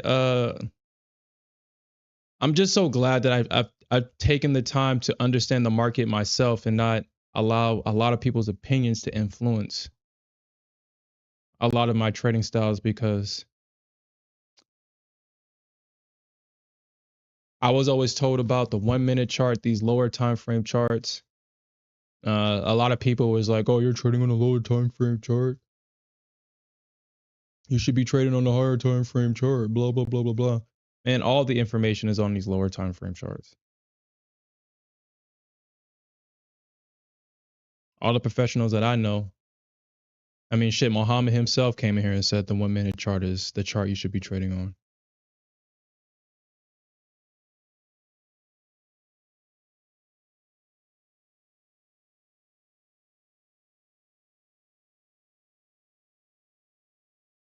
And 1 minute chart, these lower time frame charts gives you so much data. I mean, I really can't see myself trading on any higher time frame chart other than this. I mean, obviously the reference where you are on the chart on the higher time frame charts, of course, but you will not see me being on a higher time frame chart. I rarely look at the daily chart. Rarely look at it.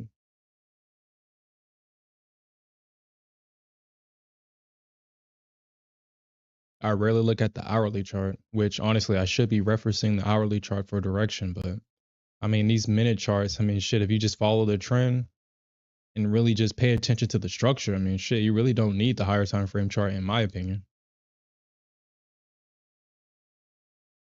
If you're an intraday trader, I think I need to make that clear.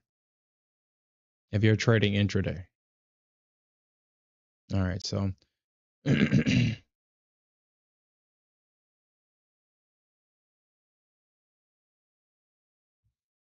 all right, so I mean the Bears are trying here. I mean, I wouldn't be surprised if we see a drop. I mean, I really wouldn't be surprised. They're trying. This is a decent area for them to try to come back in and try to sell this thing right back down. So I would not be surprised.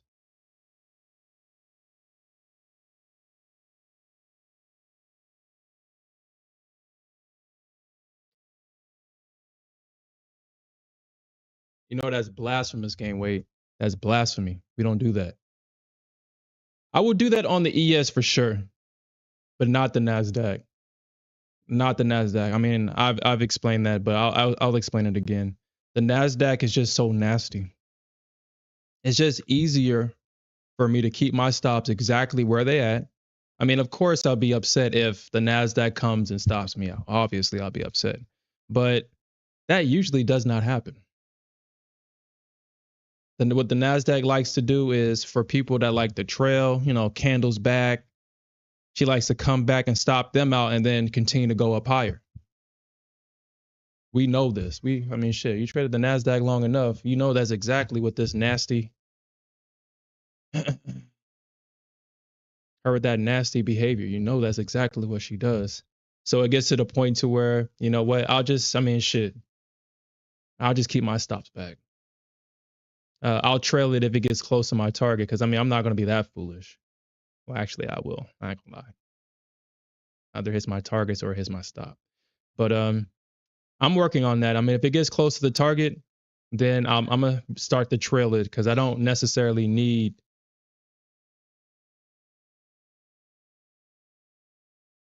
I don't necessarily need to be that anal about that. If it's like 1 point away, one tick away, whatever, I don't need to be that anal about it. But I'll trail the ES all day because shit, you mess around, you'll find out on her.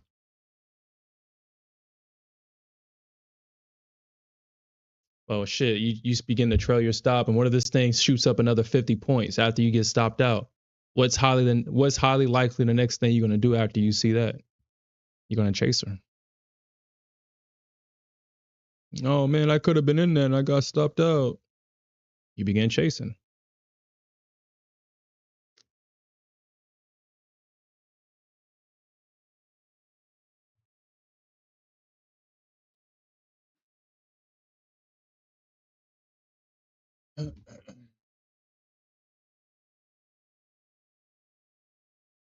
No, Dennis, I trade on tick charts.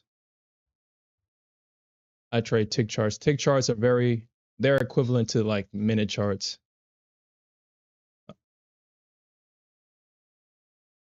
And right now I'm trading on the 900 tick chart on the full NQ because of its low liquidity.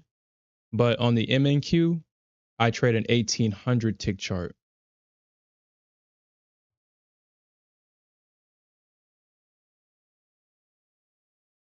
Yeah. Oh no, I mean, yeah. I mean, yeah. Like I said, we all make money in this market in different ways. I'm not saying my way is the best for sure. It's just that at least with my personality and my temperament, honestly, I mean, shit. If it comes back and stops me out, of course I'll be angry. But if I trail this thing and it keeps going, that opens up a can of worms for me. It's like now I got to get in with 2 contracts just to make up. It doesn't make sense, but hey, that's exactly what happens. I'm buying the top at that point. Buying the top at that point because I got to.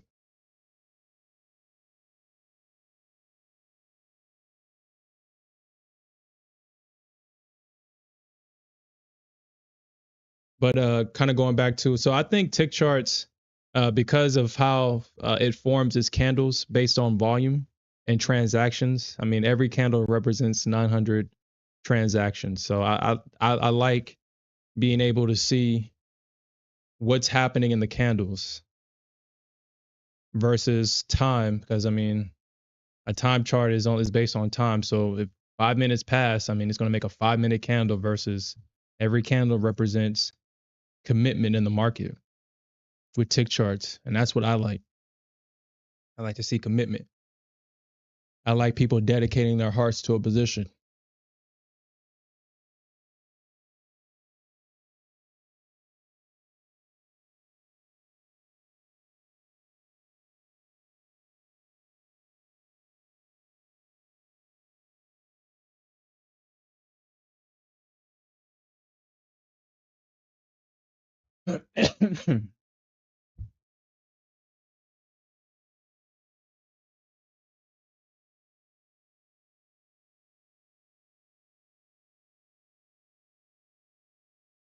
Yeah. Yeah. Alfred, yeah. Yeah. Yeah. That's the Nasdaq NQ. And then the crazy thing is, the Nasdaq, I mean, we gotten so comfortable with the Nasdaq doing it to us. We literally just bat an eye and say, okay, well, we'll do it again tomorrow. And only the Nasdaq can do that to us. Why is that? Why is that?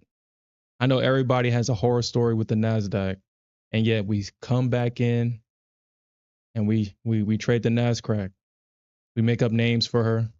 We call her a bitch, and then we still come back and say, "Baby, I think we can still work this out." I think we can still work this out.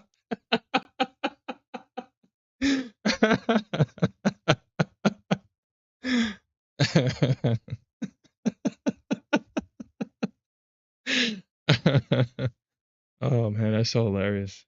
Baby, I know that you was only 2 points away from my target and chose to come all the way back and stop me out. Like the nasty thing that you are. But baby, I think we can work. I think we can move past this.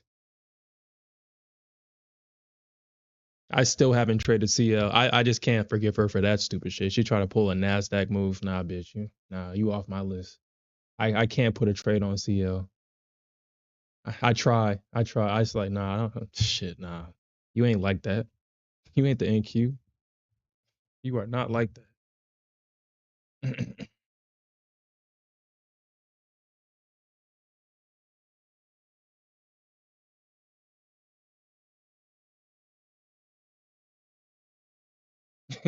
Yeah.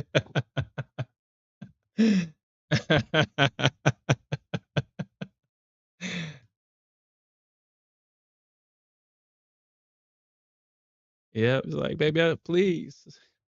I'll get on that break even. Just give me my break even. Just give me my break even, please.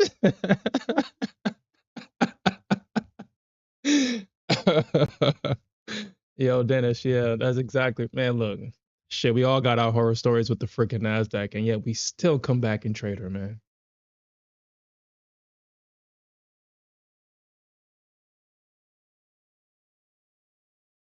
Shit, ES almost got put on my list. She messed up a couple times. Try to pull that Nasdaq crap. I'm like, no, only the Nasdaq got that type of power. Everybody else, shit, you'll get kicked off the charts real quick.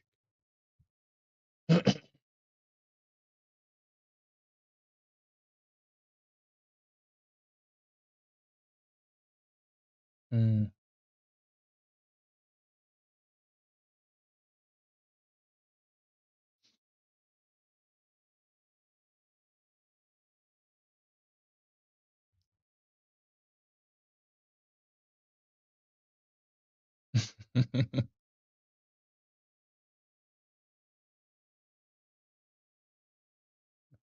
Mm. Yep.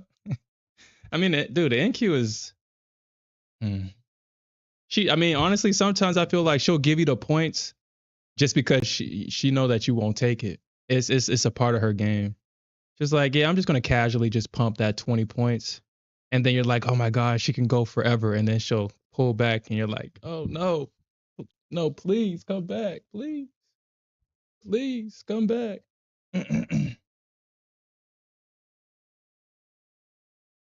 Oh, you got to rebuild for pet. Actually, well, I shouldn't. I canceled that whole thing. I am not trading with Apex on a web-based platform. Here they come. All right, well, here they come.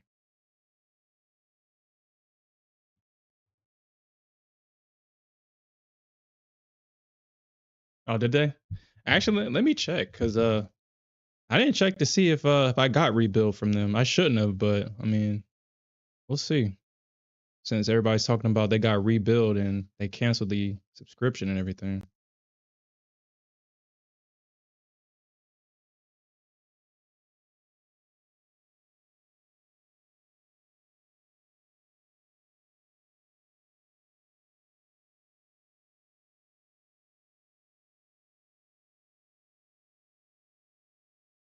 Yeah, I don't see nothing.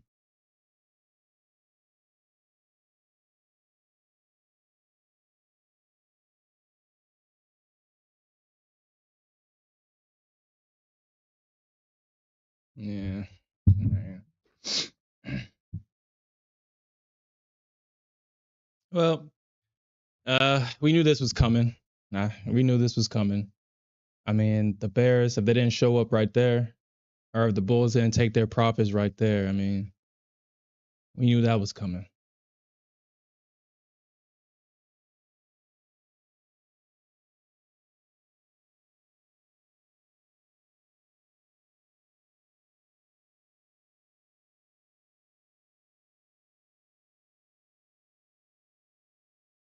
Hmm.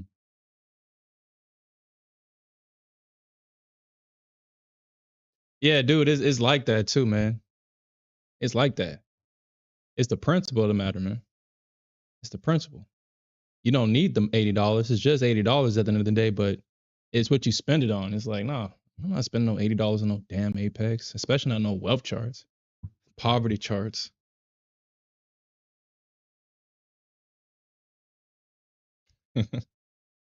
Poverty charts. Hell no.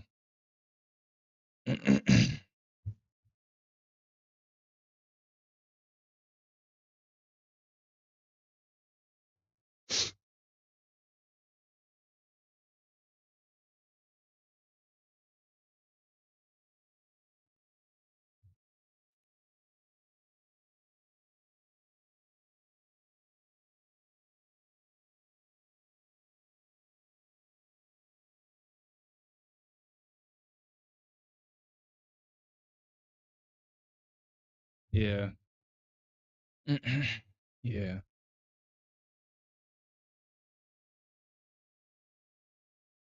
I mean, well, I guess I would never trade on. Like I said, the only web-based platform I trade on is there we go. There we go. There we go. It's obviously Top Step X, but mm,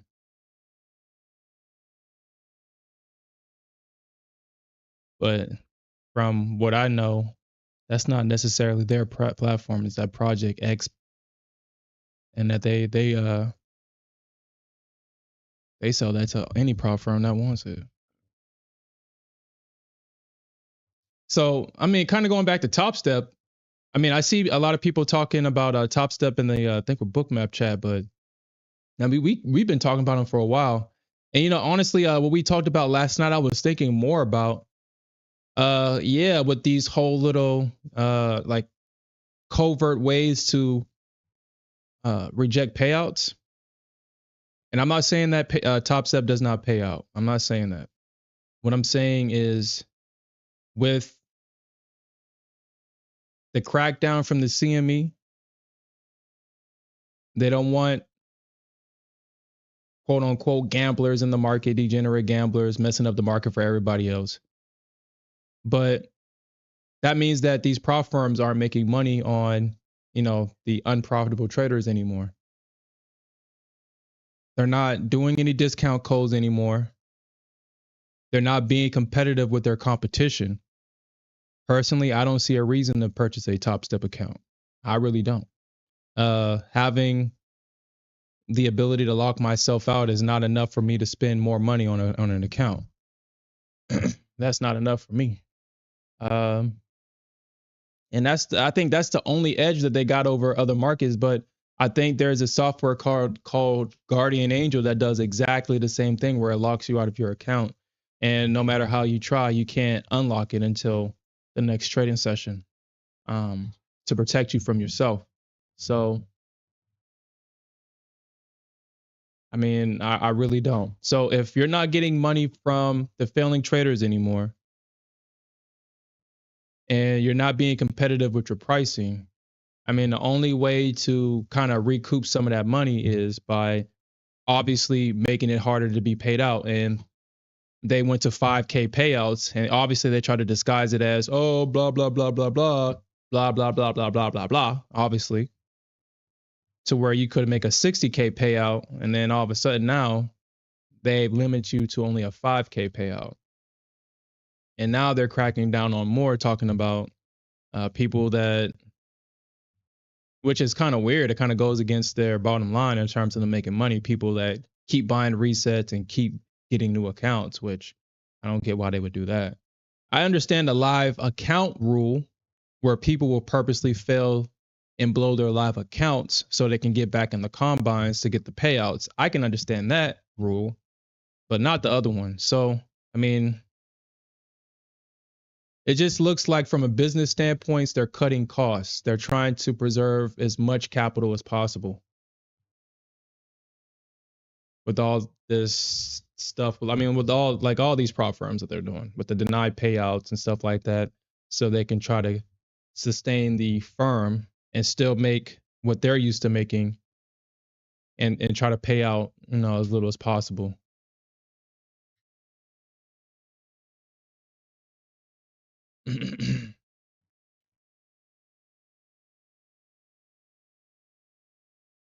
Yep.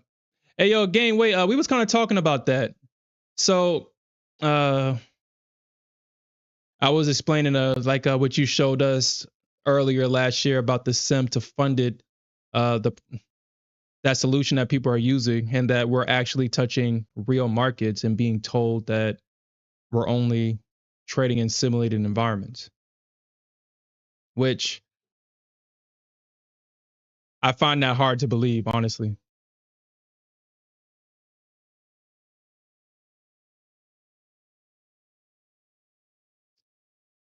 based on just how the markets move now. The Nasdaq makes 300, 400 point moves in both directions in one day, and the ES is making 50 to 60 point moves when you can barely get 15 points out of her. And now the ES is doing that shit in a leg now. She's making 30-point legs. So, I mean, it's obvious that something has changed. And the only thing that's changed from when she was moving like that up until now is that there's a lot more prop firm traders in the market.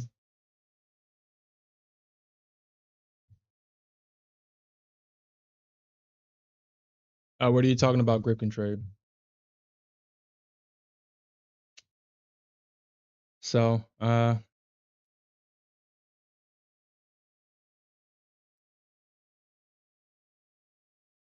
did it? Mm. Volatility? Yeah. Even with the ES, I don't think I traded futures with when Trump was president the first time. I think I was in options. I was gradually looking over at futures because a lot of the rules that was trading options would always reference the NET, the NQ, and the ES. as a reason to validate their trades that they would, shoot out. So whenever the Nasdaq was at 16,000 and dropped to like 10, that's when I started trading. I don't know what year that was. I started when the Nasdaq was trading at 10,000, 11,000. So whatever year that was, that's when I started trading futures.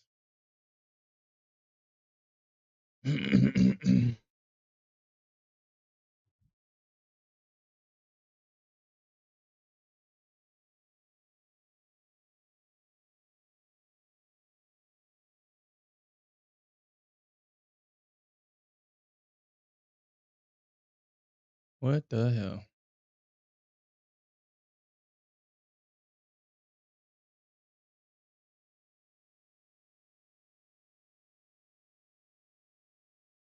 All right, trading view. What's up with that?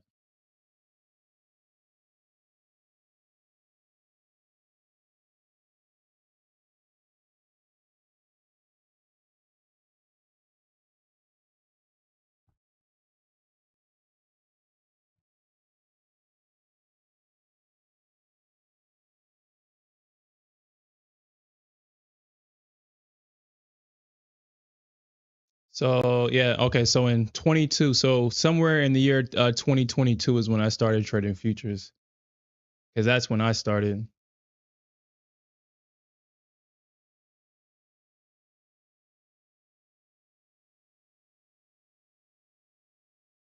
2022. Yeah. Well, no, that's not. No, that can't. No, that's not true. That can't be true. Because I know I was trading it before. I know we was trading futures before COVID, so it was probably like 2019 or something like that. Probably towards the end of Trump's presidency is when I started.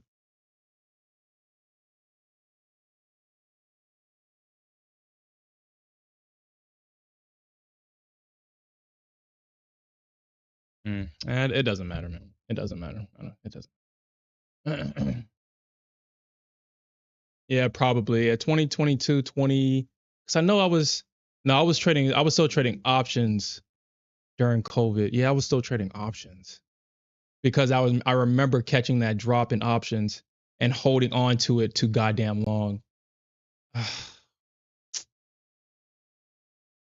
That's why I mean at that point options is not for me. Options is like a trailing drawdown. Oh yeah, so I don't know if y'all guys remember that I said that there was this prop firm that specialized in stocks and options. For whatever reason, they think that it's a good business model to have an apex style trailing drawdown as you trade options. And then trying to sell that for $250 and expect to get enough people to buy into that. That is absolutely crazy. I didn't know it was a trailing drawdown. I thought it was an end of day static drawdown. Options are already a decaying object. You talk about, and then you have to at least, so the rules were you need at least 10 trades to pass, and it's a trailing drawdown while trading options.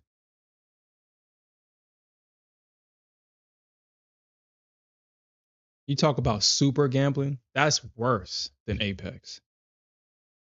And you got the same amount of drawdown. You got a $5,000 profit target with a $2,500 trailing drawdown on options. Now with the stock account, okay, I can do the stock account. I mean the trailing drawdown with the stock, that's not necessarily bad.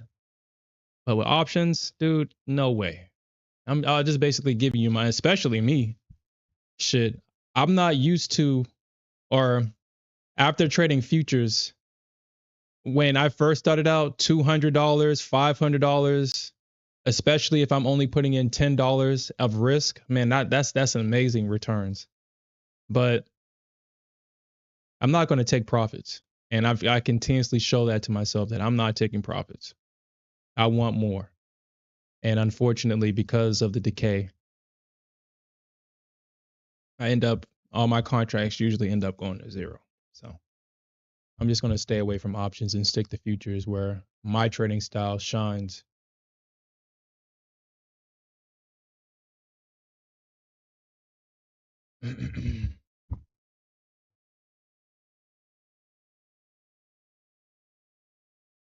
Yeah, Corgo, that is absolutely insane. Like that's like the most insane thing. Like I don't like as soon as because I was gonna buy it, but man, sometimes life can really like if you're gonna do something stupid, sometimes life will get in the way and it's like, yo, hold up, wait a minute, just wait. And I was going to buy it, but every time I went to buy it, I think it was like something wrong with the dashboard. It was something wrong with the onboarding or something like that. And I was like, well, they are new, so maybe they're going through the growing pains and stuff like that. But what really stopped me is because I missed their little 25% off deal that they only had for one day, where they gave you a 25% off and a free reset. And I was like, oh shit. Not thinking why are they giving you a free reset for part of their promo? Not thinking about it. But then as I was kind of just lurking and asking more questions, and then something about a trailing drawdown came up, and I was like, hold up, we got a trailing drawdown? And they was like, yeah. And I was like, well, let me just leave your server because I don't belong here. I do not belong here. No wonder why y'all giving a free reset with your damn discount codes. Now it just makes sense because that shit is crazy. That shit is fucking crazy.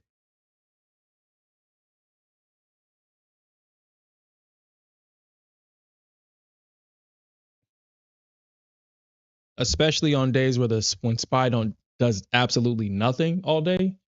Hell no. All right, so uh, hmm, I may have to close this out and then come back because I mean at 11 o'clock I'm gonna close this out because I have to go to the gym. I'm in the stream at 11. I gotta go to the gym. I'm not holding this position over because I know as soon as I'm on the bench, it's like, oh my god, did shit hit my stop? Did it hit my target? I'm gonna have to close this one out at 11. So, all right. So this is what I will do. This is what I'll do. I will move my stop up. And this is so blasphemous, but I can't hold this position while I'm at the gym. I need to focus when I'm there. I need to focus. So I will move it up.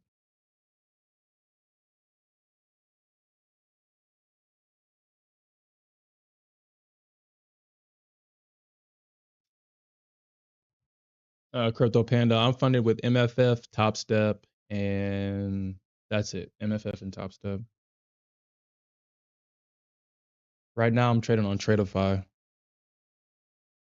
and Blue Sky. I'll bring my Blue Sky accounts back out tomorrow. I should have traded one of my MFF evals today versus this account. That's what I should have did, but I mean it is what it is.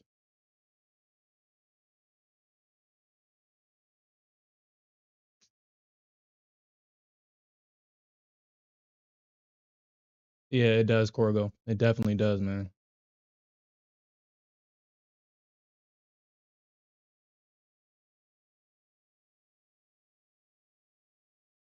Dude, yeah, Dennis, yeah. Good thing. I mean, the crazy thing is, what is that? FTT? Is that the funded trader prop or is that like for Forex? Or FTT? What is FTT? Oh, fast track trading. Yeah, fast track trading. Yeah. I mean, shit. We talked about fast track trading going down before it went down. Their business model was so crazy. I was like, dude, there's no way that they survived that. It's unfortunate that, I mean, at the end of the day, I was right. But just looking at their business model, I was like, there's no way that they can be competitive. There's none. You got a 20% consistency rule. You got $700 accounts.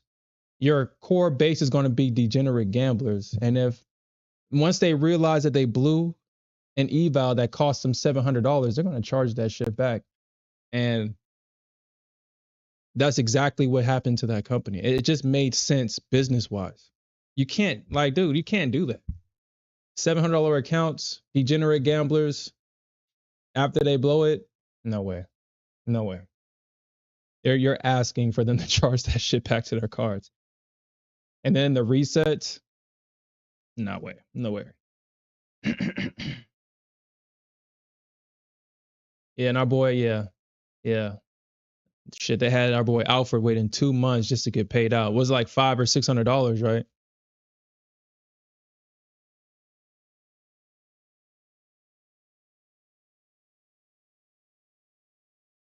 Yeah, I think the first sign is when they say that we are solvent. We are our finances are they couldn't be better. Like all say the same crap. It's like, dude, it's just a signature that all these prop firms that go down, like they all do and say the same thing. We're solvent. We've never been better. And then once they crash, it's the scammers. They did it to us. Like, what happened last week? Y'all say y'all was good. That the scammers went in overdrive or some shit like that. Y'all just said y'all was good. Yeah, man, that's unfortunate, Crypto Panda. Yeah, me too, man. Me too. Me too. It's like everybody's trying to take Apex's business model without the cheap prices. Like, dude, you can't sit here and try to take their model and then say, you know what? We're not going to give the discount codes. We're not going to make them cheap. But we're going to take everything else and we're going to be successful. We're going to do what Apex is doing is better. Okay. All right. That makes sense. Apex has conditioned everybody with cheap evals. That's why no one can't sell expensive ones. You just can't. You can't. This ain't Forex where you can make millions of dollars. This ain't Forex. I mean, you can be leveraged to the tits and make millions of dollars. This is a regulated environment. Futures. You're not making $1 million in a day. Not with these prop firms. So these $700 accounts, I might as well get a Forex account if it's like that. If it's like that, where I can swing over the weekend. I don't know. Actually, let me take that back. I don't know if you can swing. I'm making the assumption with Forex that you should, because the Forex market is never closed. So I'm going to make that assumption unless they got rules saying that you can. But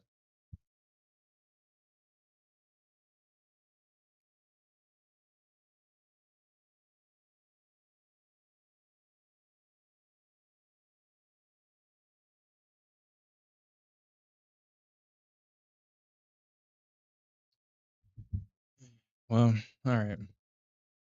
All right. So this is what I'm gonna do. I'm gonna close this, man. I'm gonna close it. I'm gonna take my $500 loss for today because I was down like 21. I'll close it. I'm not gonna play around with this. I got 5 more minutes. We'll just take the loss today. We'll take it. Mm. Yeah. Yeah, I appreciate that, Griffin Trading.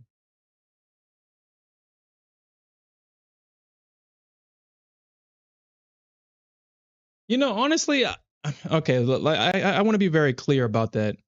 Uh, the game we're playing, I would not trust just anybody because I've talked about this in a previous stream, but I think I should say this more often. Uh, my line of work, I'm working with sensitive data all the time. You really need to be mindful about where you're putting your sensitive data, like your social security number, because you got to remember what these prop firms are asking for: your social security number, your ID, your address, basically all the information that is needed for someone to steal your identity. If these companies are not protecting, because I mean, this data is being persistent wherever they got this information stored, that information is persistent in their systems. So all they need is, if they're not a security, like, I mean, I would highly doubt it, but this is my assumption. So I'm gonna make that very clear. Especially someone like a prop trader or someone that's not have a mind for data security. That right there will not, I wouldn't I don't care what kind of deals they're having. They can have free accounts. I'm paying attention to is like, man, I'm putting all my information into their system. Is this company capable of defending my data? And if they're not, can they be held reliable? If both of those, if the first answer is no, I'm not going to put my information in. If both answers are no, then it's a hell no. I don't care if you're giving them out for free. And that's why when you're giving your information out like that, reputable companies that can be held liable is probably your best option. But obviously, it's your money, it's your information. You can do what you want with it. You can place it wherever you want. But that's why what I forgot which prop firm. I think it was called. I forgot which one. It was one like a really good deal. But then I had to think about it. I was like, nah, I don't know who these people are. I don't. I'm giving them all my information. I'm just gonna pass on it. I'm gonna pass. I'm just gonna stick with the top ones. Apex, if they're doing a 90% off deal. I'm like I said, I probably won't buy any more Top Step accounts. But I'm gonna stick with MFF. Sure, for sure. Take Profit Trader is another one. They've been in the game. Take Profit Trader. Um, I know what Tick Tick and the one that starts with the P. I know a lot of people like. I mean these alternative ones. They're like I said, you just got to pick and choose, man. You really got to pick and choose and just be mindful where you're putting your information at. I'll just leave it at that.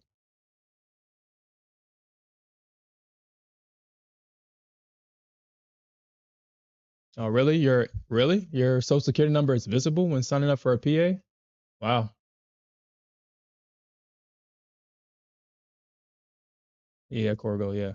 Exactly, yo. Exactly.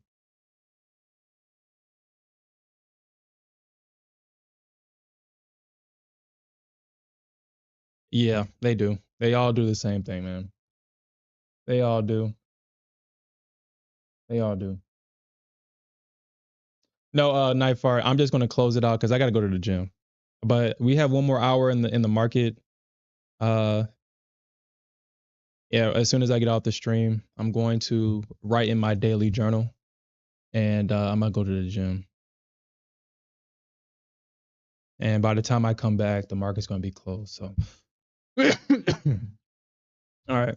So, I mean, a lot of things can happen. I mean, we can talk about what possibly can happen tomorrow, what some things to possibly look out for tomorrow. Because this could be, I mean, if this is regular, if the market is going to respect this area, we should see a leg down here. I mean, we should. We should. I mean, we got a two-legged pullback into an area of support. And from this area, priced rebalanced here at that breaker structure. So the bears have every reason to sell it here. They have like, dude, the market structure is literally on the side of the bears. It literally is. Like, look at this. Like, look how many. Like, you got resistance right here. You got resistance right here. You got resistance right here. The bears should be successful. But we know that they don't finish. So that's what makes bearish price action always challenging because they don't finish. They never finish. And that's why I hate the bearish days sometimes because it's like, man, what do? Do you trust the price action? Do you trust the structure? Or do you trust that the bears ain't going to finish? Damn, it's like, what do you do? So if the bears are able to hold, if the market chops, I think that we could see a gap down tomorrow back into this area, potentially 165. And if the bulls can hold that pullback, we can potentially see a move up. But if we see a break, and let me clear this out. If we see a break, this range will not, I mean, it's so highly unlikely that it won't hold. I would, this ain't going to hold. The bears were aggressively selling into this on Friday. It was for whatever reason, the bulls was holding that level for whatever reason. And again, I want to make this chart geometry very clear. You can see that this trend is still going from Friday's session.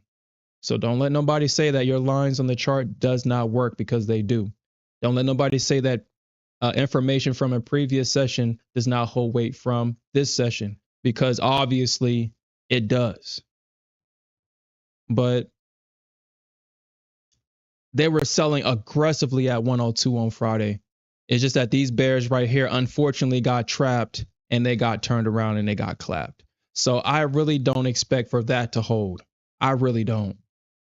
We could see 2205 is probably where we'll probably see some new buyers at 2205, 2208, somewhere in that area is probably where we'll see new buyers if we get a breakdown.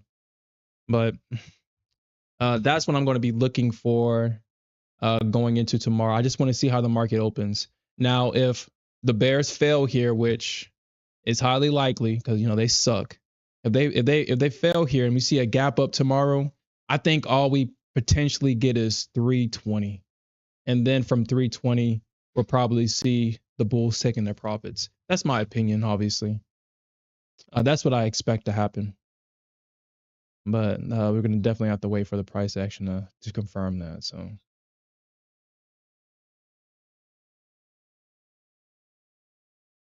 Make sure.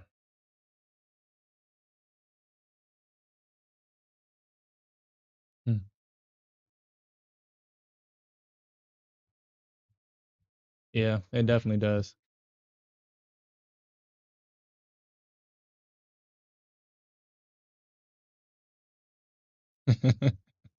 Yeah, I'm starting to see a lot more people getting their wives, their girlfriends, their significant others into trading. I'm starting to see that a lot. I'm talking to more traders that are actually doing that. I mean, it makes sense. I mean, it's more income. You can teach your girl to trade. That's definitely hopeful.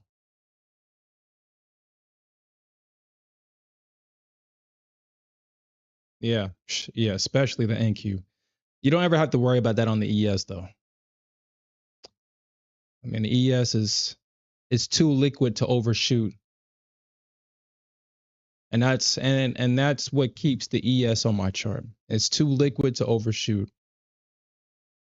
If you need a slower pace market, if the Nasdaq is being this way and that way, you can always reference an ES chart and says, well, the Nasdaq is making it seem like she got an extra 200 to 300 points in her, but the ES, I mean, she's already at resistance. So that tells me that maybe I should reconsider if the Nasdaq can go to extra 300, because she'll make you feel like she can, and then she'll crap. So I like to reference the ES a lot.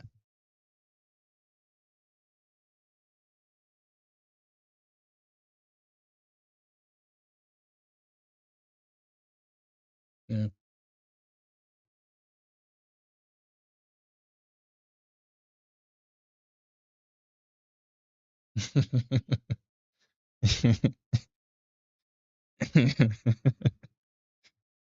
Mm. But all right, everybody. We'll definitely come back during the evening stream. We'll see what the price action does, and we'll definitely look for more ways to earn some more money. And with that said, peace out, everybody. Peace.